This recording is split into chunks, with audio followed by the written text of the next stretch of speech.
What's going on, everyone? Welcome back to another Bangkok Strange live stream. I have my scarf on. I'm Dana Bluin, as always, joined by my co-host Mike Somerville, and I'm not wearing pants, aka the Jason Bourne of Asia. If you guys don't know, Mike now has 2 passports. Ladies and gentlemen, not only am I American, but I'm Canadian. Just ask me. Yeah, he'll tell you. He'll tell you. If you have to ask him, you haven't been talking to him. Yeah, I'm telling you what, dude. And here's the thing. Why did I do it? Chicks dig it. That's why. All right, so let me see what we got here. So you got us on live. Yeah. All right, so before we get started real quick, let's give a shout out to everyone. We got Gotta Love Thailand. What's going on, brother? Hey, Dave. Doorman, dude, how you doing? Todd. You got an ETA? You got an ETA for us? I'm going to say, if I remember correctly, the 22nd. 22nd. Maybe 26th. To Cambodia. All right. Mr. Mitch, how you doing? Good. Good love. Go more hike. Mango sticky rice, guys. Thank you for coming by. Big time. We really appreciate you. If you guys caught the episode last night, we've sort of changed up the format to help Mr. International Hair's weak constitution when it comes to like staying up late. I need beauty sleep, and as you can tell, looking at both of us, it works for me.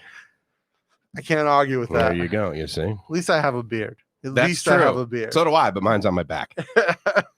So episodes now drop on Mondays, right? Audio and video for the episode drops on Mondays. That will be the new standard. We'll keep this podcast, and we have not figured out the next day yet. Right. So if you guys have a suggestion for when you want us to do the podcast, let us know. Mike, at his retirement home that he lives in, they require him to be in bed with lights off by like 7 p.m. They start serving dinner about 4:30 p.m. Yeah. And then they have a big van and they take us all to the local Big C. Yeah. And we get to like shop. You know, for like 30 minutes. Yeah, you drive around in those like little Vespa thingies that they give you, the electric 2-wheel Walmart carts, the little scamps. That's kind of nice, so I appreciate that. So but anything, but I think at the end of the day, any suggestions really? Yeah, stuck in Florida. What's going on, man? Hey, good to see you, man. So yeah, any suggestions when you guys would like us to do a live stream, weekends, weekdays? What time of day works best for you? Let us know. BangkokStrange@gmail.com. Yeah, BangkokStrange@gmail.com. And again, before we get started with the recap on yesterday's episode, do not forget to subscribe. iTunes, Google Play, Spotify, Stitcher, TuneIn, Amazon Podcast, of course, the YouTube channel. If you guys are listening, have not subscribed to the YouTube channel yet, what the fuck are you doing? Focus, guy. Yeah. Come on. So yeah, the YouTube channel, we're at 83. I saw 81 last night. Okay, fair enough. So I saw 81 last night. It could be 83 now. Good. Guys, we're trying to get to 100. That's our next goal. So share the video if you can. Share the live stream. We would appreciate it. I know every single one of you guys has 17 friends. Yeah. So I mean, what the hell? Do we have to set up like a total factory full of a whole bunch of mobile devices and hire Chinese people? I think that's what one championship does. So I heard. So I heard. Yeah, it's just a rumor, clearly. And rumors are always true. So that's why you get 2 million views and like 4 comments on a video. That's how that happens. Which is good because it's kind of like the teacher that says, "Anyone have any questions?" It's like, no, well, I guess I just explained it really, really perfectly. Yeah. So yeah, guys. So that will be the new format. Let us know days, times. Appreciate it. So yesterday, if you guys caught the episode, it was Mike and I with apparently a midget. And we're quite large compared to these Thai girls. Going back and when I was editing that and watching it, I was like, and then Mike even said to me this morning, he's like, God damn, we're huge. Jim is tiny. She's disappearing in that motherfucker. But what's funny is, I look back through some pictures of Gracie and I, same thing. Yeah. It's like, it's crazy. I mean, if you had told us, right, like when we were in our 20s, all right, guys, here's the deal. Yeah. Long term, you're going to be with a girl that will be literally 1/2 your width. Yes. And 1/3 your weight. It'd be like, what do you mean? I'm going to be dating my luggage? Yeah. My carry-on is going to be my friggin' girlfriend? Tiny. But luckily Jib helped us go through some of the background on the Hill Tribe, which was fantastic. Yeah. And obviously the relationship with her, how she met Crusoe and how we ended up originally working with that project is really like the sort of the crux of yesterday's episode, and like some of the things that they need, like solar, huge need. To that point, let's throw the crawl up. So we have something at the bottom, like basically just the PayPal link that of course many people already know. But at the end of the day, if anyone just like is sort of joining us, and if you're just joining the channel and you've never heard of this podcast before, this podcast has been going on for almost a year now, right? Yes. Dana started it. Yeah. And Dana started with another Thai guy named Woody, and I highly encourage you guys to go back. Now, are all of the episodes uploaded to YouTube? No, not yet. So that's one of the things we probably should do. Now that you'll have a new microphone, maybe that should be a new laptop. Maybe that should be your job to go back. So are we going to tease that? Because first of all, the reason that Dana is not paying any friggin' attention to me right now and crushing my ego is the fact that he's got his new GoPro 9, which basically hit the market less than 9 days ago. Like 5 days ago. Yeah. So he double clicks on this thing. And here's what's crazy. I have never known a piece of electronics to do this. This is insane. The day it comes out, it's available to anyone who wants it online. You don't have to wait in line. You don't need a friggin' bracelet. They are not overcharging. They are undercharging by like $100. Yeah, so basically that is amazing. So they want to sell their subscription service, right? And so they were giving like a huge discount if you sign up for a $50 yearly subscription. Right. So I bought the camera, the media mod, some accessories, extra batteries. Got it shipped here. Stupid to ship it here, right? Well, it's Thailand, but still. Stupid amount of shipping. Yeah. Still $200 cheaper than had I waited for it to come out in Thailand this week and then bought it. Right. No, totally. So it's totally the way to go. Like I literally $200 savings. The online subscription, it talked about cloud because of course that's a sexy word, and if you put that out there, people buy it. Yeah. But I mean, what I see a couple terabyte of storage kind of thing, and like, what does this thing automatically stream to it, or do you have to manually upload? So I can set it to automatically upload. So I've got unlimited web storage on the GoPro platform. Okay. And it will automatically, if I set it up, it'll automatically upload every time I connect it to the app. Yeah, I like that a lot. That's pretty awesome. Yeah. And you run the app on your phone and you just tether this thing with either Wi-Fi or so it goes Bluetooth, obviously, Bluetooth for control, Wi-Fi for data. Wi-Fi for data. So that means that this acts as a hotspot, which means you cannot connect your phone via Wi-Fi, which means you'd have to use your data plan to then stream to. Correct. Okay, well, that's fine. I mean, I got AIS Unlimited, right? As I'm sure you do. So this acts as the hotspot. But or you can just upload, or you can put it on your app. You can download to your phone, then stream it. Then however you want to do it, or put it in your computer and then upload to the platform. But you can set it up to auto sync essentially. Again, why are we talking about this? Couple reasons. One, why did I never buy a laptop? Because lazy. Well, in the last 15 years, I have never purchased my own laptop. Yeah. Where I worked would buy me one, and we would have a refresh cycle of about every 3 years, and I would always get a Mac with the highest performance. I mean, the last Mac that was bought for me cost $3,500. The one before that was $5,000.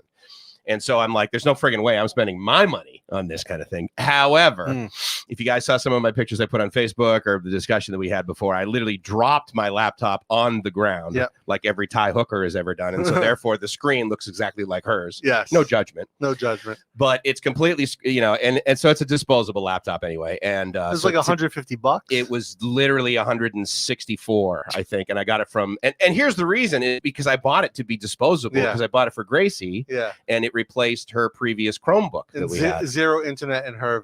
Well, not enough to make it worthwhile. Yeah, it literally, she can't like watch anything on it. So what she does is she goes to where her shop is that has Wi-Fi, like in the public area that she pays for, and then she like downloads a whole bunch of YouTube and everything. And then when she goes home, then she just watches, locally on her phone.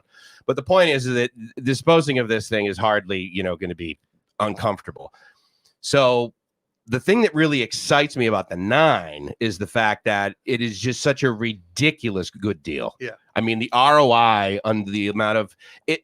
Okay. Because if you guys have watched my channel, Live My Ass Off, you know that like I am very caffeinated. And before I had the gimbal, I mean, forget about it, right? It was like ridiculous. This thing doesn't need a gimbal. The height, amazing stabilization. So I want to talk about this real quick. Well, one, Go More Hike asks, he's heard good things. Is that the media mod? Yes, I got the new media mod, Go More Hike. It is attached right now. You need a different one than the 8.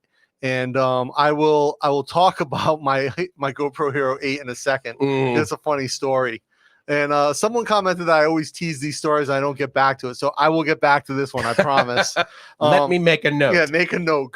Hero 8. Mexico. So this camera is voodoo. Like what it does is fucking ridiculous. A hyper smooth stabilization is insane.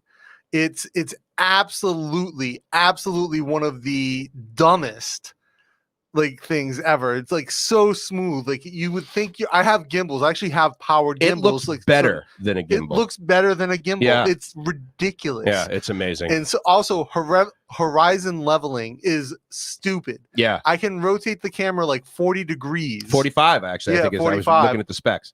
And it's perfect. Yeah, the horizon remains horizontal. Yes. But what is in front view, like if I'm standing and there's a mountain behind me, I will shift in the horizon. Completely steady. It's Not even sure how that's possible, but it works. I think the other thing I really love about the fact is the fact that it's like, look, dude, there is AI and ML in products we can buy at freaking Walmart. Yeah. So if you guys think that like for $300 paralegals are going to be around any longer, you're friggin' delusional. Absolutely. If you want to like really start taking some office classes and get really good at Excel, don't learn AI. So, but and also they like more than doubled, or they doubled the megapixels on the sensor. Sensor stayed the same size, and if you know how pixels work, the more pixels on a sensor means the pixels are smaller. So low light becomes more of a challenge with a higher density of megapixels, which makes sense. Bigger pixels let in more light. Mm-hmm. However, they've doubled the megapixels on this sensor, kept the sensor essentially the same size, and the low light is fucking ridiculous. It's a sensitivity thing, right? I mean, that's the thing. You need less lumens, basically. It's also the AI, right? The AI that's going in there, it's removing the noise you get from ISO. What I also love to see is like, you know how you hold it with a stick, right? You hold your thing up with a selfie stick or whatever.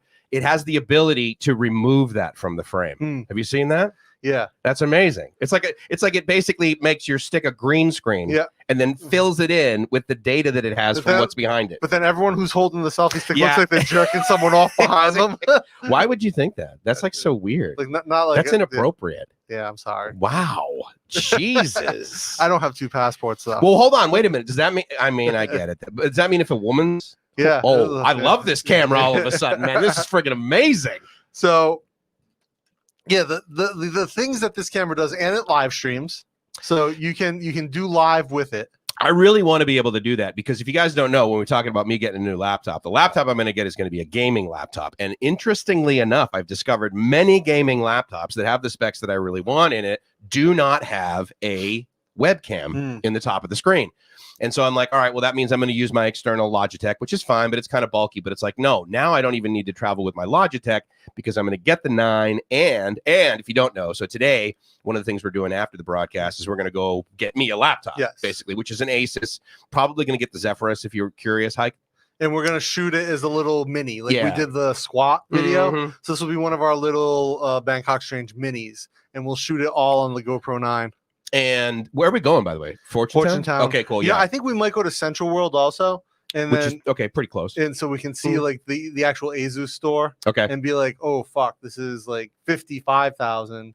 And then go to Banana or whatever and see what the comparison is. The Banana stuff, when I was looking online, and I know that we pronounce it banana, but I believe it's ba-nana. Yeah. Right? In other words, like, because the nana is like almost a separate word in their logo. Yeah. Yeah. In any case, banana. So it seems as though online, if I get the Asus at Banana, then I get a free, really decent bag, like backpack kind of thing, as well as like a wireless mouse or something like that, which is like, okay, that's kind of cool. But I would love to keep it under 40,000. Yeah. That would be really if you keep it under 40,000, you can buy one of the 12,000 baht Dapper Villains tote bags with Huddersfield wool lining. So that's the other thing that there's a couple of things that I can guarantee you without even asking him he dislikes about my behavior. The first is that for coffee, as I refer to it, which I believe it is, it is not coffee. I drink 3 in 1. So he comes over my house, say I've got my setup going. I've got my 85°C water. I'm grinding my beans. My French press is preheated. If you guys ever wanted a picture of anal, he's describing to you the behavior that exists to label somebody that way. Continue. I've got my scale, right? I weigh everything out. Like I said, I preheat I have a double-walled stainless French press, right? It doesn't lose. It keeps good thermal energy. So I get a consistent brew temp for the 4 minutes. I got my timer. And then Mike's like, yeah, you got hot water? I got some 3 in 1. Yeah, I got some 3 because I travel with my bag, because I know you're not going to have that high quality of like morning beverage here. Yeah. You're going to have like this bean water. I mean, it's got a fucking shoulder strap. There's like a Briggs and Stratton attached to this thing, which is soundless, which is amazing. I don't know how you did that. I figured you probably had an electric motor going on there. I think it's actually a perpetual motion machine. It is strapped to what the coffee. I stole it from DARPA. That's amazing. I figured, you probably just stole it for Elon. It's like, so, and then I pour my French press through a fabric filter. Yeah, that I keep frozen, and then I wash immediately after to remove the oils. Now, the fabric that you're using for that, is that the same fabric you use for those giant? Same panty fabric. Same panty. I was almost gonna do that with a straight face. I fucked up. Damn it! Rewind. Take two. Here we go. Oh God! If you know what, guys, know what I'm talking about. If you've watched my live stream, Dana was on in the comments on my live stream when I was down in Koh Phangan and walking on Koh Ma, walking on the beach. Koh Ma is an easy one. People are gonna be like, if Jib ever asks me what island I went to, I'll be like, oh yeah, Koh Ma Beach. I can double click on Koh Ma all day long. I can say Koh Ma blindfolded in Thai. No problem. And I'm down there. And so Dana and I it was just like, like you've seen us just now, basically as a fucking married couple, is that I was giving him shit because he makes amazing, truly. Right? Yeah. I mean, Dapper Villains makes amazing freaking products. A product you will buy and it will literally last your entire life. Give it to your grandkids. Yeah, right? Yeah. And so I give him shit. I'm like, well, if you guys don't know, I mean, Dana basically makes these panties that 75-year-old women wear. High waist. But they start at like size, 38, 41? 38. They're not boy shorts, but they just come down a little bit too far to be a bikini bottom. Yeah, no, they got to cover all the hair. That's the thing, So anyway, we love. Okay, what do we got? Hugh could not hear you over the sound of his conical burr grinder. Oh my God, another connoisseur. Hugh, we said it in the video. If you didn't watch it, thank you. Yes, so much for the donation to the Hill Tribe, man. That was huge. Massive. I watched back through what we were talking about because if you guys know, you maybe watch my channel. I'm not necessarily hypersensitive, but I'm definitely conscious of the begging for money online. Yeah. And don't get me wrong. I mean, I use that word kind of colloquially, but at the end of the day, I've been a president of a CEO of a president of a CEO. I've been president of a CEO. Did you drink it again? President of the board. No, but I'm going to fucking start because clearly all this cocaine is screwing up my speech. I got some black cock over here if you want to get some black cock in your mouth. Dude, I should probably throw some black cock in my mouth. And if it's too big, I'll just cut it up with this mighty knife you got going on over here. Just so you know, I do not drink alcohol. However, this is apparently the official beverage of Bangkok Strange. It is black. This will, black cock, it's a little tough when it touches your lips. Yeah. Right? So you can be scared at first. But once it gets in your mouth, it sort of smooths out. You just got to relax. Has a creamy finish. As long as you just get your breathing correct, then basically you're probably pretty good. If you're in Thailand, don't drink black cock. Oh my God. I send it back to my friends in the US. They fucking love it. Yeah, right. But they don't drink it. They could. They offer it like, it's probably wise. People come over like, hey, you want a little black cock? You want a little black cock? Yeah. Just like nice reverberation. You see that? Gotta love that wood table. Yeah. All right. So anyway, we're gonna be doing the laptop later on. But like I was saying about Hugh and the donations and that sort of thing, guys, look, at the end of the day, if you don't know, we are raising money for something other than us is the bottom line. Yeah. So Mike and I are both all set. Right. Yeah. I mean, so Bangkok Strange, we have a plan for this. We will grow this. There'll be business aspects to this. But when we're asking for cash, we're talking about something that's not for us. We both work, we both do things, we both make a living. So this is fun. Well, plus the amount of money that I save by buying 3-in-1 coffee versus your fucking 93 octane. Dude, Thai coffee is so cheap. It's probably cheaper for me to make that cup of coffee. Thai coffee beans are so good. They are. If you like earthier tones in your coffee, earthier notes, Thai coffee is for you. See, notes? No, I don't need coffee.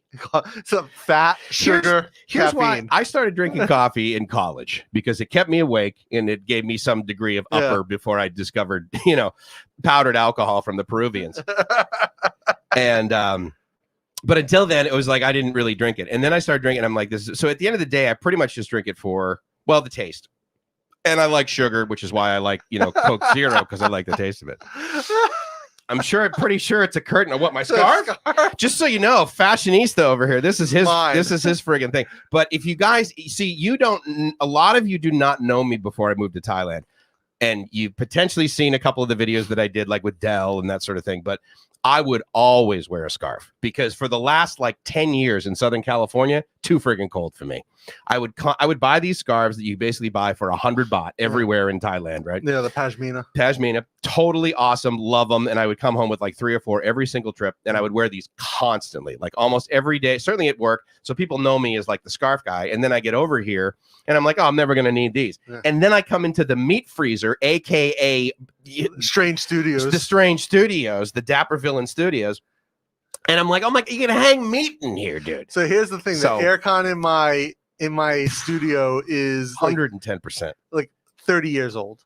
And so, but it's been cooling the North Pole for the last 29 years, and then you imported it into this room. Clearly, so basically, what happens is I can set it, like I figured out earlier that I can kind of get the temperature to a certain spot where it works, and then I can either choose the fan low, medium, high. Yeah, pretty much. And so that's got the it only on modification. Yeah, is the fan speed. Yeah, well, so the temperature is you move. So the temperature works or doesn't. Yeah, like right. It's a binary switch. It's like a knife switch, basically. So this scarf that he's wearing, he's also got Jib shawl on his legs. Yeah, he's so cold. Totally. I'm wearing shorts. In fact, what the hell is this? Like, is this just a piece of fabric that's not complete yet? I mean, why a triangle, Jib? Oh, so because it's a woman's shawl. He's supposed to wear it with like an evening gown.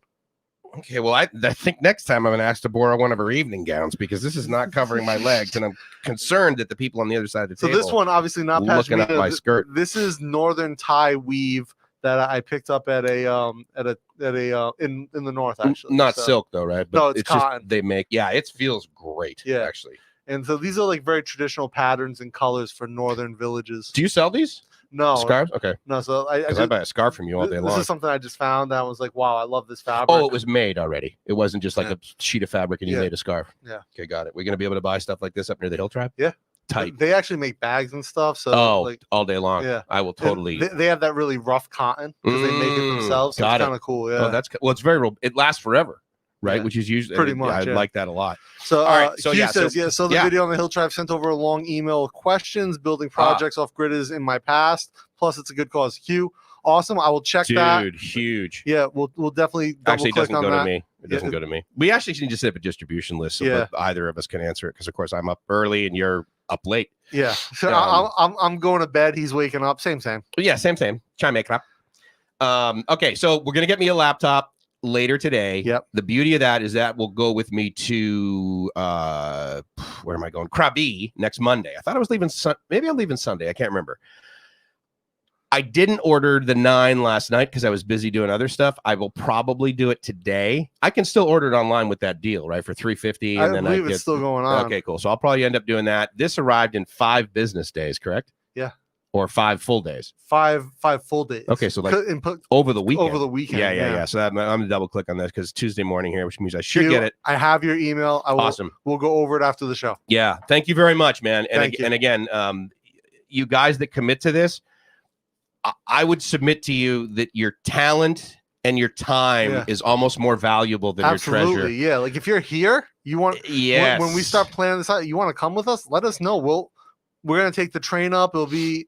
I don't know how many people will be able to transport from Chiang Mai to Mahon Song. Look, dude, here's the deal. Rent a car. We could do 2 trips. Yeah. I mean, the guys can stay at the bottom of the mountain for one night while we go up, and then the next day, the one-armed bandit can drive us up there in his pickup. But because I'll tell you, if this statement has been so true in my life, and I did not believe it when I first heard it because I was younger and I didn't have any money and I wasn't making great money. And a very wealthy man said it to me. He's like, dude, I can always make more money. Yeah. I cannot make more time. Impossible. Cannot make more time, which means we cannot get to this village every weekend. No. It's physically impossible to go up this road, especially if we have like even one solar panel on our back. So it's pretty much an annual So like thing. Right now it would be like they go up and down, like, but you can't haul goods. Like, so it's like you can't go, you can go once, maybe twice a year if you really time it and push it, but like no rainy season trips. It's too dangerous. It's impossible. Greg Edwards, what's up, brother? Scott, it does get cold in Thailand. Up there it does. Greg knows someone in Chiang Mai that can set up the vans if we get a group of people. Okay, awesome. So Greg is actually the guy. He has my GoPro 8 with him in Mexico. Okay, so go with that story because they know I'm getting a laptop later today. Yeah, so this is funny. So I ordered the GoPro 8 when it first came out. And actually, guys, Greg is an awesome friend of mine. He lives in Chiang Mai. Greg, what's up, brother? He's actually a fighter. He trains at Team Quest up in Chiang Mai. I've seen him fight here multiple times, and his brother and I were training partners 20 years ago when I was a fighter. His brother was a fighter as well. That's killer. That's how I know Greg. So I ordered the GoPro like a year ago, and it was like when it first launched, I ordered the 8, and I ordered like, a bunch of stuff, and I sent it to my buddy Josh in Ohio, Suburban Beard. He comes on here sometimes. 99-cent Josh. 99-cent Josh, and he was supposed to be coming to Thailand in January, right? So I ordered it in like early December. He was supposed to come in January. Showed up at his house. Yeah, showed up at his house, and like he couldn't make the trip. Yeah. Some things happened in the pandemic. Oh yeah. And so he was like, we knew in January he wasn't coming. He's like, I'm not gonna make it. I'm like, all right. And my buddy Eric's brother was coming from Florida. Yep. So I was like, Josh, would you mind to ship this to Florida to Eric's brother? He'll mule it over for me. Piece of cake. So Josh ships it USPS. Okay, to Florida. Tracking never updates. Oh yeah, of course not. Right. Eric's brother leaves for the airport. 2 hours later. Awesome. They call. They're like, hey, we're here with your package. He's at the airport. He's like, fuck. So he comes to here. We joke about it. Right, He gets back. I'm like, fuck, I don't know what to do. And then I realized that Greg is actually stuck in the US because he was back for burning season, and they shut down the country. Oh, burning season in Chiang Mai. Yeah. He leaves. Okay, got it. They shut the country down. Yeah, so he can't go. So he was stuck in Arizona. So I hit him up. I was like, hey, can I ship a few things to you and mule it back for me? Greg's awesome. He's like, yeah, of course. Yeah. Right. I'm thinking he's going to be back in like a couple months. Right? Like, we're going to open the country, flatten the curve. We'll all be good. Instead, I feel horrible because Greg gets stuck in fucking America, the last place anyone wants to be stuck during this pandemic. Arizona? In Arizona. He's there right now? No. So he made it to Mexico. Oh, yeah. So smart. Now, Greg, you're in Puerto Vallarta. Is that right? Well, PV's pretty cool. Are you in Old Vallarta? Are you down near the Romantic District? I loved staying down there, dude. So my camera is in Mexico with Greg until he returns. Is he at least shooting video with the fucking thing? Or is it still the box? Open it up and use it. Yeah, man. Yeah, absolutely. Get us some Mexico videos. If for no other reason, you know what we need to see, Greg, is we need a still shot of that character that's right there on the beach in PV, where the person is basically, they got their arms up and they're going, oh. How far did you live from Puerto Vallarta? So at the end of the day, it's about a 90-minute flight. 90-minute flight. Okay. And I would actually just walk across the border and take it from TJ. But it was PV was pretty nice. I really liked it. I mean, there's a wicked gringo area up kind of closer to the airport. It's got the Marina District, which is pretty nice. I like that. But I didn't like staying there. I really like staying kind of in the southern part. I mean, right now it's one of those places that without foreign tourists, it's not like some Mexican, but again, kind of like some Thais vacation, but it's not. I think. Well, so Greg had showed me. Yeah, he said, "Yes, I'm in PV. I'm in the hood, man." Yeah. Where were you the other day, Greg? That the view from the pool you were at was just amazing. He was at like a pool on like the roof of a building or like middle of a building, and they could see the pool. They could see the ocean from the pool. It looked dope. It looked so dope. Were you down near the pier? That small pier with that cool little swirly thing on it. Okay. Anyway, PV's great. I'm also a big fan of Los Cabos, San Jose del Cabo, which is awesome, and not Cabo San Lucas. That's where basically all of the gringos go. Well, that's where if you ever watched the original Point Break, they found Opie's body in really Cabo. Good old Opie. He got into a knife fight in Cabo. I can't see from here because I have my glasses. Oh, he was in a friend's condo in the hotel zone. Okay. Hey, so Greg, real quick, because I know that you and I were talking about that 90-day long stay visa. Have you had any luck with that? I'd be curious because that's one of the things you're looking at to get back here. So again, as far as I know, you cannot apply for that yet. Isn't that accurate statement? I don't know if you can. October it starts, but he was going to contact the consulate or the embassy or whatever, and start to make some headway on it.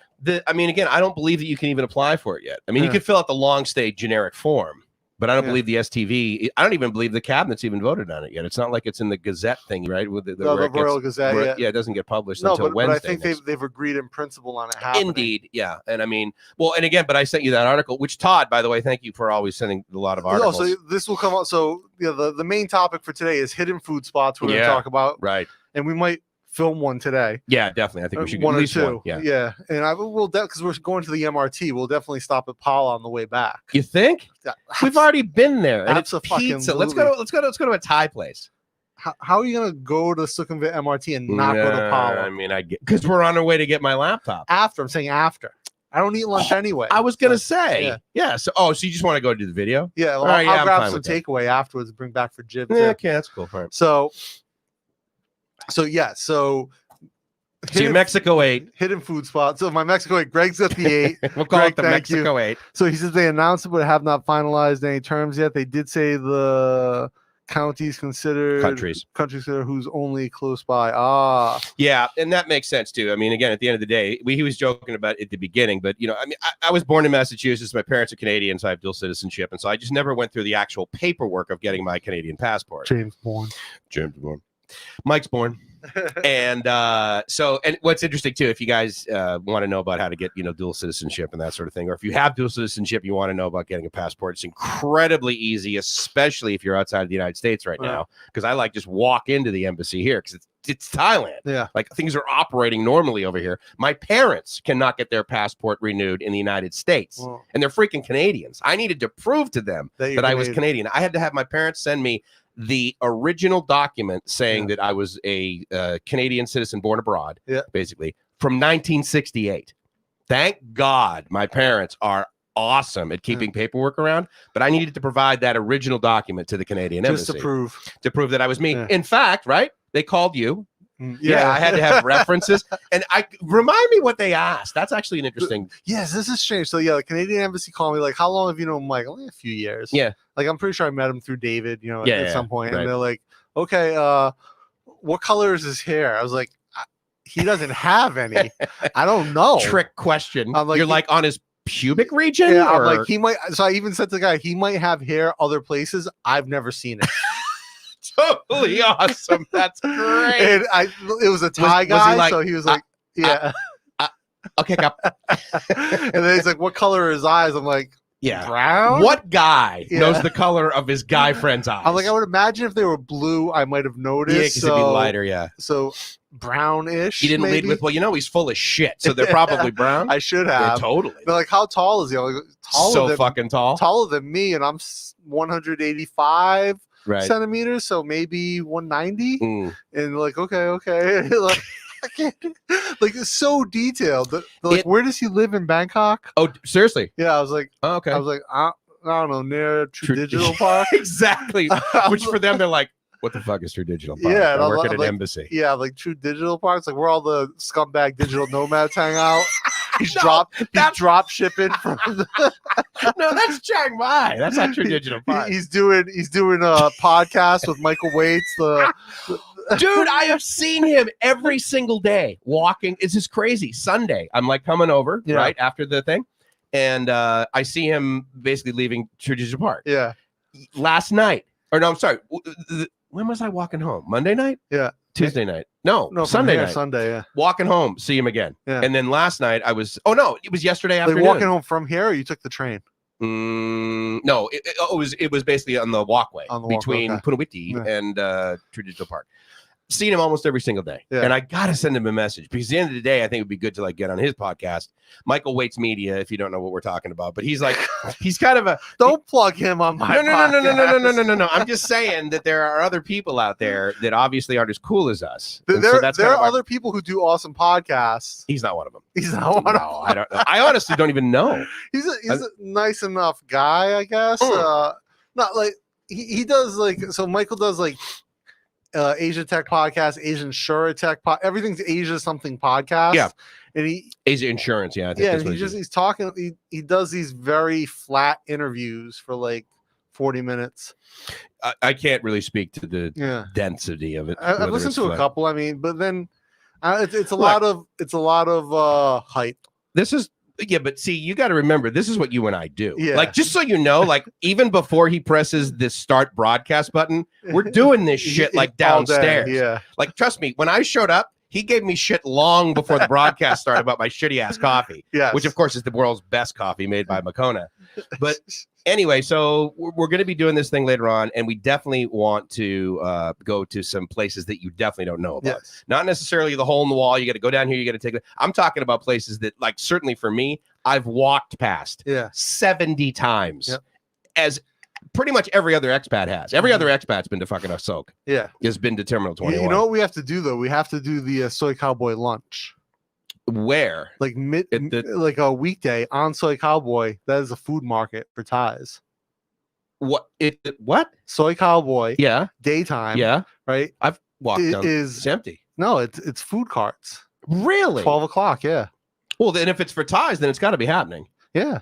I mean, shit will be so there. So it's the people who work in the office. Fried chicken. Oh, I got to check that out because I swear, I mean, again, it was, like, well, let's see, how long ago was it? I want to say it was 2 months ago, maybe.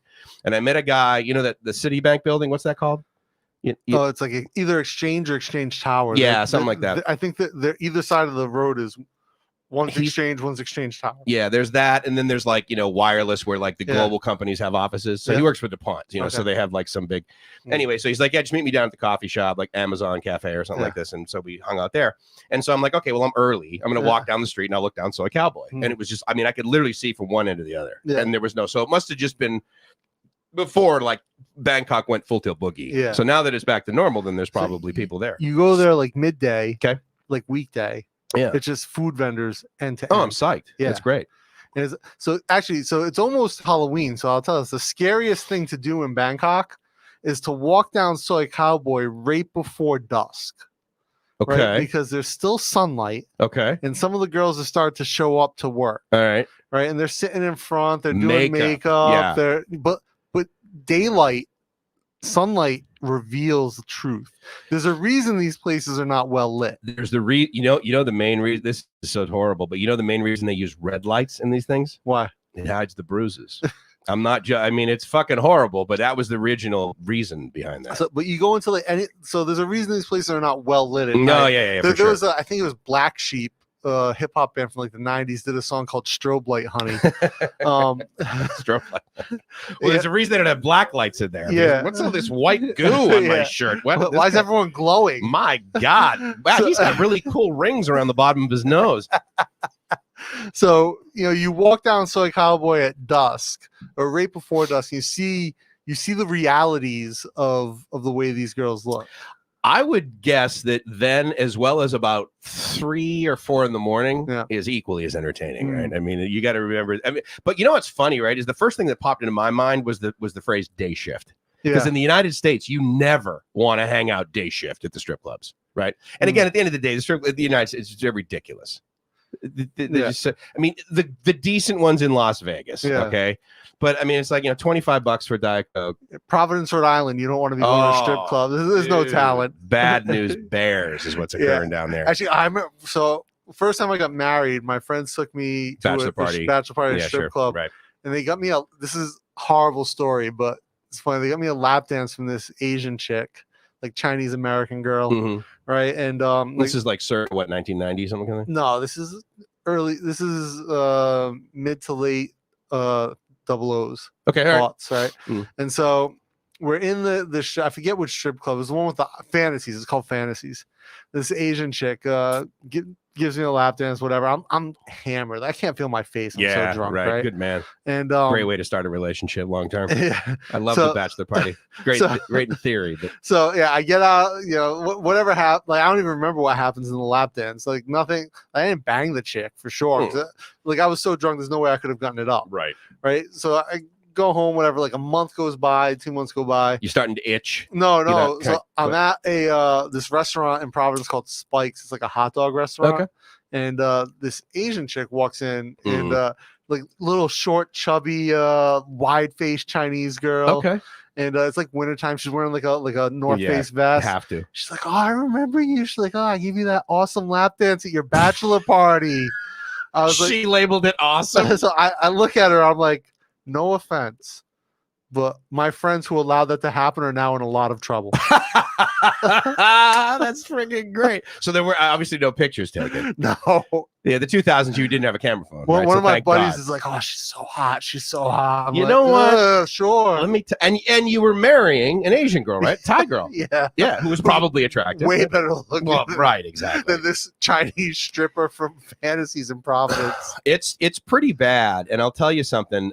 One of my buddies, like, so from San Diego, pretty much, those are like just bad. Oh, I'll tell you a strip club story as far as like seeing the girl later on. Yeah. So I work at University of San Diego, right, which is Catholic university. And it's actually it's so very full of strippers. Full of cocaine, full of strippers, full of fake boobs. Yeah. Like almost 40% of all of the 18-year-olds that show up, that's what they get for their 18th birthday. Boobs. Implants. Yeah. Boobies. Great family values. And so anyway, the kids, that make some money, right? And so obviously, at least one girl in every college works at, right? As soon as she works at this thing. Anyway, so I worked for this, or not worked for, but I was a president of this organization called It's All About the Kids. And we used to donate a whole bunch of money. And the way that we generated some money sometimes was another organization, another 501c3 called Partying for a Purpose. Mm-hmm. So we would simply go to a bar and say, look, here's the deal. We have a bunch of people that follow us on Facebook, blah, blah, blah, blah, blah, blah. We'll come in here on a Wednesday when it's friggin' dead. Yep. You'll charge, like, let's say for the sake of argument, you charge $10 for a drink, which you don't, it's like 50 or whatever, but you charge 10. So what you'll do is you'll give everyone all of those drinks for $9, but we guarantee you'll sell like 10x what you normally do. And then that additional money over $9 you give to our charity. And then of course you get a write-off, but you also make more revenue that night, blah, blah, blah, blah. So we did that at various places. And our annual party every year was at the Playboy Mansion when it still existed. Yeah.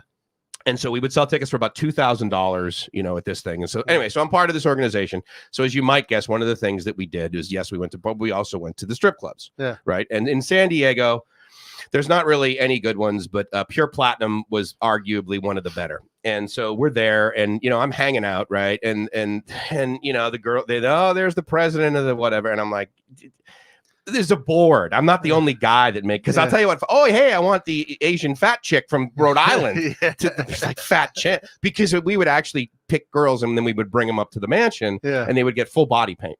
Okay. It took about 6 hours for them to get it painted on. Yeah, I can show you some pictures later. But the point is that we would choose, people to be part of the organization. And that was one of the ways we did it. So anyways, I see this girl, they're coming over and I'm just, I referred to it as chumming the waters. I would basically sit there with dollar bills and crumple up the dollar bills and throw it to them kind of thing. And after a while, they'd hit them back. It was just a friggin' stupid, juvenile behavior. Anyways, I see this girl. She makes eye contact. We see blah, blah, blah, blah, blah. The following day, walking down the hallway in the freshman dorm, she walks the other way and she looks up. She's like, and I said, don't worry about it. I said, what do you think I'm going to do? Tell someone I was there? I said, don't worry about it. I said, I'm not going to tell anybody. And, and again, it's a strip club in the United States. Yeah. I mean, she's got her friggin' clothes stapled to her. That's what I hate about strip club. There's no follow through. Yeah. Thailand? There's follow through in a massage parlor. Yeah. That's a short-term relationship from like a 65-year-old auntie. Absolutely. Go to the Jack Shack. Yeah, dude. So Dorman says he gets some fried chicken from a food cart and the Soy Cowboy 2013. So one of my friends claims that the best fried chicken in Bangkok is actually on Soy Cowboy. During the day? During the day. All right. Well, we're heading over there for the doorman. That's for sure. And hey, Todd, I see. Thank you again for your emails. I really appreciate it. Then we got Aztec. Best spicy Thai sausage I ever ate was 2 a.m. at Soy Cowboy, where all the food bikes rolled in and all the girls came out the bars to eat. I bet you it was Isan sausage, Aztec, because like most of those girls are upcountry chicks. You're not going to touch the fact that some guy on friggin' Soy Cowboy says he had the best sausage at 2 a.m. Oh yeah, well that wasn't a girl, just so you know. And that sausage, really, like that didn't even occur to you. To go all juvenile on Aztec with this one? It slipped. Really? I'm getting weak. Jesus. Well, your coffee is shit. That's why. I apologize for that. All right, that's all right. There was definitely gold there. Should we take a moment? I didn't dig it. Moment of silence? Yeah. All right, fair enough. Okay. All right, cool. Awesome. So Jesus Christ, where do we come up with this stuff? Stuck in Florida, the pink red lights make it difficult to tell which bot notes you're giving. So different sizes, different sizes though. No, 500 and 100, exact same size. Very difficult to tell the difference in the red light. So I hear. I mean, friends tell me this. But no, I think the 100s are a different size. No, the 20s are smaller for sure. Yeah, as are the 50s. But yeah, and then the 1000s. Actually, I think you're right. I think those are longer. Those are easier to. And Diego, as all you guys know, I've not been to Thailand yet. Not been to Thailand yet, Andy. Good. So I'm writing all the hints and tips down. Oh yeah, there'll be plenty of hints and tips on this channel. You know, and that brings up a good point, Andy, too. I mean, look, we love to have a good time. We're sitting, obviously, we're in long-term relationships. We joke about all this crap. Quite frankly, I think Jib and Gracie laugh at us the most. So Jib's like, if I'm like, oh yeah, I'm going out with some friends tonight. She's like, oh, they going to Cowboy? I'm like, they might. We're meeting on 23. She's like, yeah, don't get too drunk. Oh, really? Yeah. Because you don't. So she's just joking around. No, so right? Last time I went to Cowboy, this is years ago. Right. I went out with some friends and we ended up at Cowboy drinking, and I drank way too much. Okay, and for you, that's like 5 beers. Yeah, well, we were drinking they were drinking Blue Label. They had a bottle of Blue Label. What's that? Oh, whiskey. Yeah. And I drank way too much. I apparently threw up because I was covered in vomit. And but was it the best sausage you ever had at 2 a.m.? And I'm vegan. I'm just sitting there pounding. But on top, it was really salty. But my protein was just through the roof. So the next day, though, I get home and I've got all these selfies. And I wake up the next day, I'm still dressed. My clothes are covered in puke. Right? Did you sleep in your bed? Jim was probably like sleep on fucking side. She was at her parents' house for the weekend. Oh, clearly. And I couldn't get home from the train, so I don't know how the fuck I got home. Actually, I remember it in my head. The last thing I remember is my buddy Steve. He's Irish. His voice telling someone, he's like, "Listen, you fuck. If my friend doesn't get home, I'll find you and I'll fucking end you." And that was the last thing. So I wake up, I'm going through my phone, I've got all these random selfies with these 2 Middle Eastern dudes inside a club in Cowboy. Like we're just like men, Middle Eastern men is what you've got on your phone. And then like, but there's like strippers in the back, and then we're joking around. At one point, they're like holding my hair up and like pretending to cut my head. We're hammered. What did they have? This thing that they brought from the motherland, where they were like, there was like 100 followers. Like, what the fuck did I do? And so I talked to my friends and I said, they're like, yeah, like you were like hanging out with these 2 dudes. You guys were all like chummy, joking. Oh my God. And they were buying like the Blue Label, like this expensive whiskey. And like you guys, they left with these 2 girls and you passed out at the little like at the runway where the strippers called. You just passed out in the chair. Oh my God. So they carried me to another bar and put me at the bar. And I just picked, they said I picked my head up and just puked all over my legs. And then they said I got up and just started walking out to 21. Dude, thank God this was a long time ago. They put me in a cab and sent me home. Just get it, or I'll kill you. You're the Russian guy. They said Irish guy. He was going to take me back to his house and just let me sleep on his couch. Fair enough. But he's like, I didn't want to go. I was like, I gotta go home. And right. I don't know how I got into my place. My doorman at my old place must have been like, what the fuck? Yeah, he's like, these friggin' gringos, man. The farang, they don't know how to hold their liquor. That's just, man, crazy story. Well, I'm looking forward to so we'll head over there then. Yeah. So, get some day food or some it might not be open today, right? Oh, I guess it's weekday. Yeah, so it could Tuesday? be. Yeah. I mean, it's raining though. Yeah, right? it's raining. Yeah. But it is a pretty shitty day today. Yeah, that's true. We're sitting across from a bar called I know where that is. Yeah, I know that's a Ladyboy bar, Cockatoo. Yeah. When we sat down, my mate, oh look, an Aussie bar. We were 3 beers in, and it took me a minute to realize. Yeah.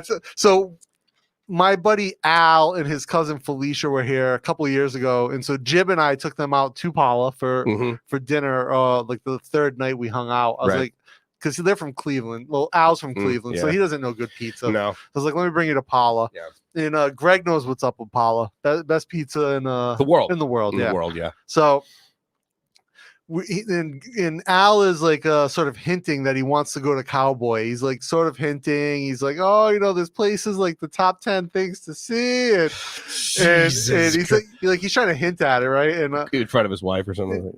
No, he's like a sort of flamboyantly gay dude. Really? A little bit. And so he's like hinting, and Jib's like, oh, Cowboy's right across the street if you want to go. Jib, yeah. And so and Felicia's like, he's like, oh, I don't know. And then I'm like, oh, they got a Ladyboy bar if you want to check it out. Yeah. And his cousin's like, Al, you know you want to see them Ladyboy titties. We're going. We're going to finish this pizza and we're going. She's from Atlanta. I was going to say Ladyboy titties. That's clearly South. And so that statement, yeah. So we get down to, we go into Cockatoo, and he is sitting there, and he's like, these are dudes? What? Yeah, totally. I'm like, yeah, dude, 100%. Yep. He's like, they're gorgeous. Totally gorgeous. They are. I'm like, dude, 100%. These are dudes. No question. No, these are dudes. Yeah, just ask and this drunk Indian dude comes in, or a South Asian dude comes in, hammered, completely hammered. Yeah, right? Surprised they let him in. Stumbles in from another bar, and he sits down, and right away these two lady boys are just on him, tops off. He's rubbing some titties, and I was like, "You think that guy knows there's a lady?" I'm like, he has no idea. No idea. None. He's like facing there, and so they get up and they go to the back. I'm like, all right, we should leave before that gets really ugly. Yeah, that would be pretty bad. I mean, I will tell you. So Gracie, right? She's like, hey, what are these places like? Because they won't let her in, right? I mean, if she's like by herself or with her girlfriends, they won't let her in.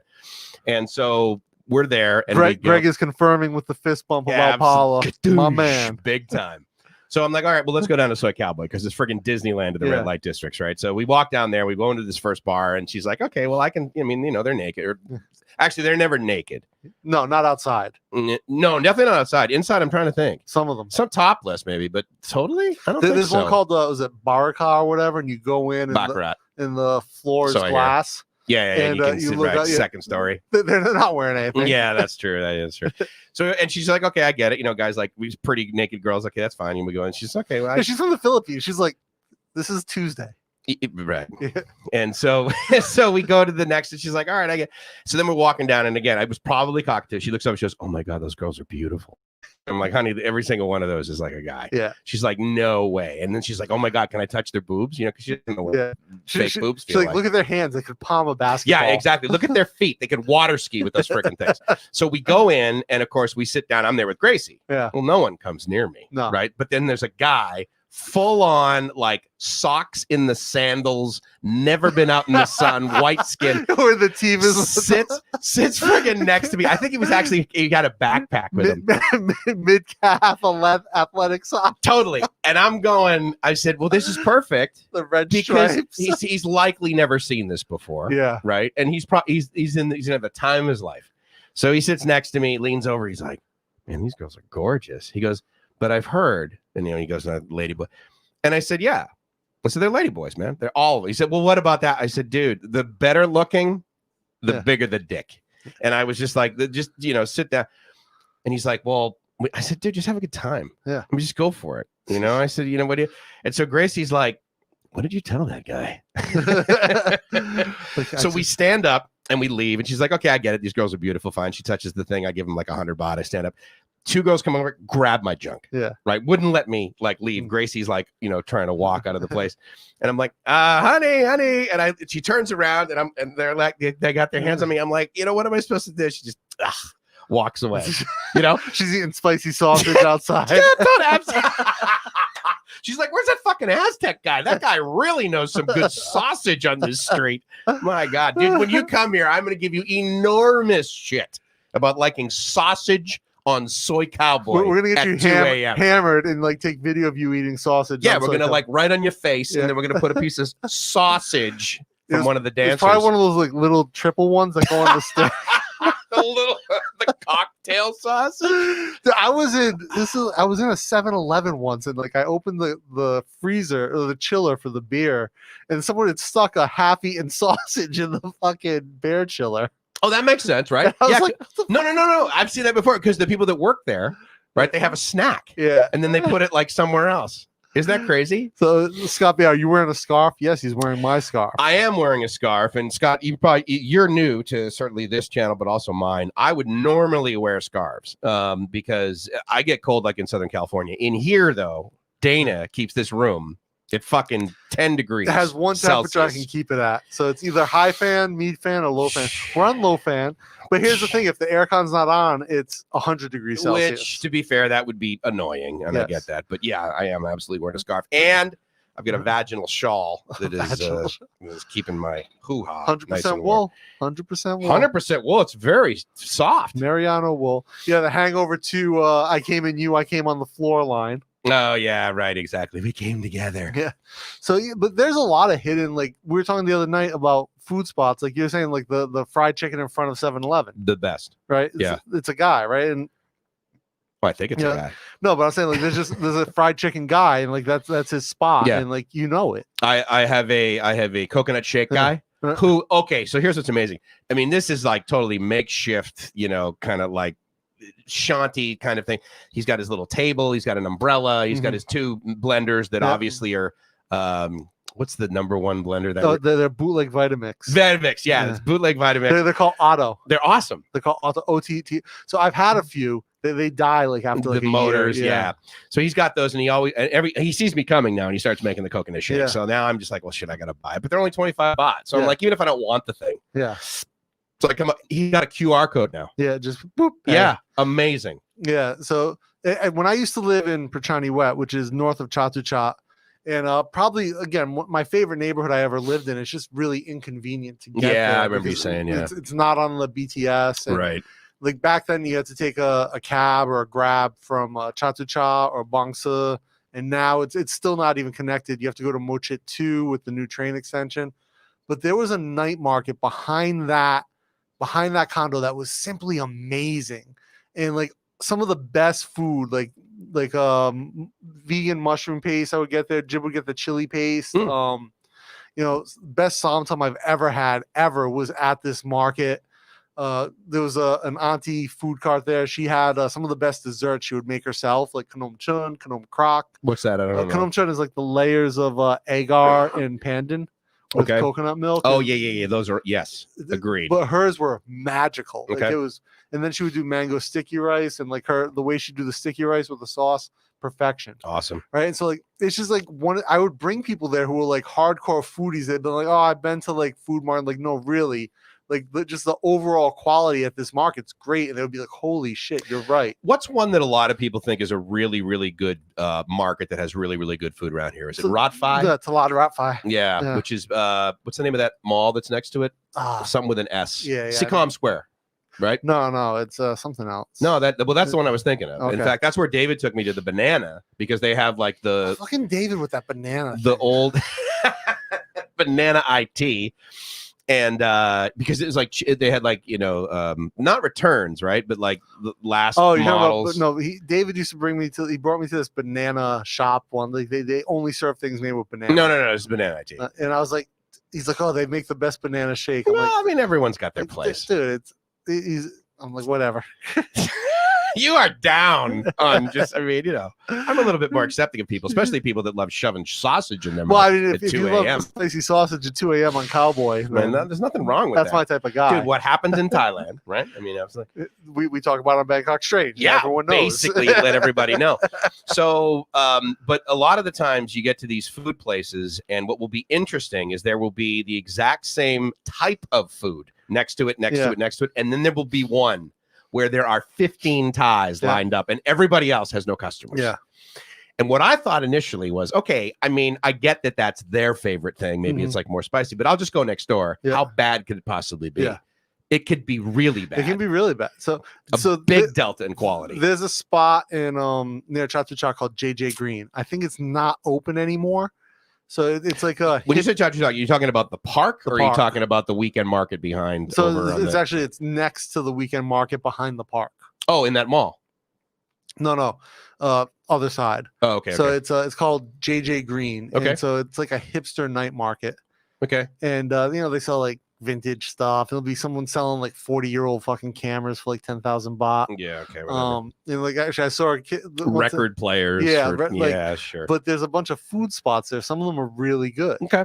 And some of them are really bad. Mm-hmm. Yeah. And I remember I was there with Jib and her daughter, and there was a guy making burgers. There's a huge line. Okay. I was like, oh, well, you guys got to try these burgers. Yeah.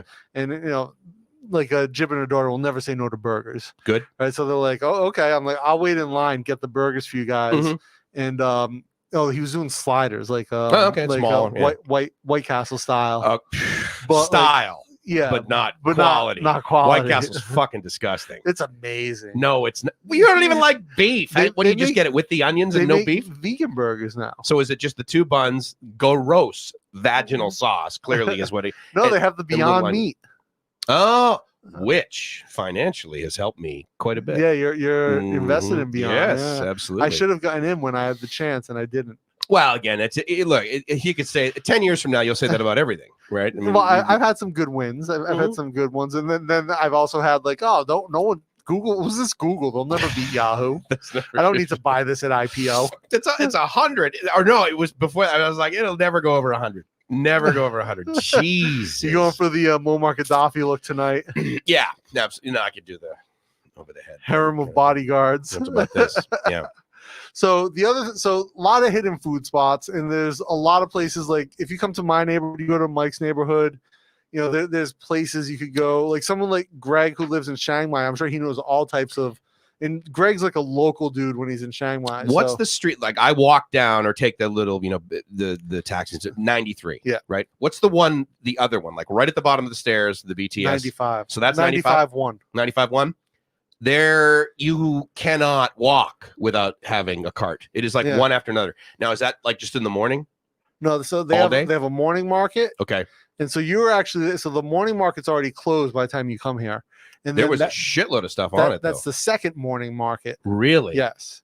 Even at 8, when was I over here? 8:30? The first one, they're closed by like 7:30. The first morning market, and it's just vegetables and stuff like that. Okay, got it. Then the one that opens up when you're there, like they open at like 7:30, and they're making food for and they're people's making lunch. Food for lunch or breakfast, whatever. Yeah, people will pick up their lunch on the way to work. And then the second one comes in like after lunch. Okay. Yeah. And then does it ever look like 4 o'clock, 5 o'clock? It's done? No, like 8, probably 8 o'clock. 8 o'clock. Okay. They're done with like the dinner stuff. So they're smart. They're basically going to bed the same time I do. They're like, well, fucking Mike does it. Clearly, we got to do this. Don't stay up all night. It's the Mike method. Yeah, absolutely. They're like, look, we're Thai. We know what time it is. So then the other one. So another plot. I know a local restaurant around here. And it's funny because there's two of the same style. They call it's like Chinese table style. They call it in Thailand, where you have like the big table to bring out all the side dishes.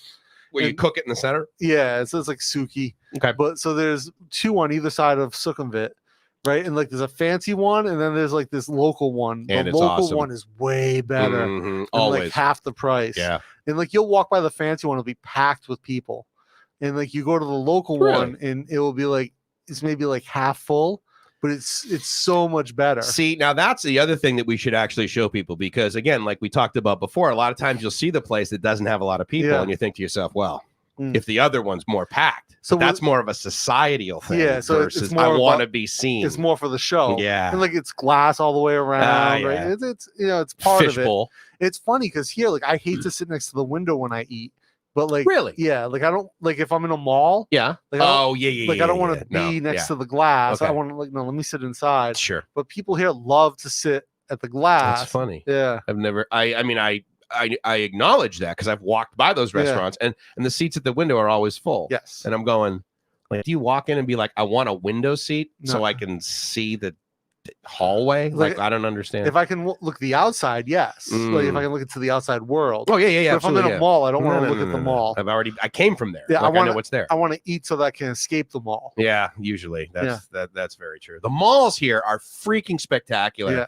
We need another level. One of the things that we're going to do is go all the way down the BTS, and because of that means we're going to go south from where we live now, which is down to Udam Suk. Yeah, Udam Suk and Bang Na, right? Yeah. Both of those stops, in between those stops, more closer to Bang Na, is what's going to be the biggest mall in the world. No, in Thailand. It's going to be the biggest mall in Thailand. Southeast Asia, maybe Southeast Asia, but then of course the Philippines one will just add on more. That's what they do. Whenever there's a bigger mall in Southeast Asia, they just add on another fucking parking lot or 3 more stores. Well, there's one in China that apparently is the size of a city. Well, yeah. It's at like 1% capacity. I was gonna say, all the stores are empty. Yeah. So they built this mall thinking that there was going to be an industrial town built around it, right? And the town never arrived. Yeah. And so it's like they've got like some restaurants at like the entrance. No, but there's nothing. Yeah. I mean, I've actually seen video of that. In fact, I think it was Serpenza, right? Serpenzette. Yeah.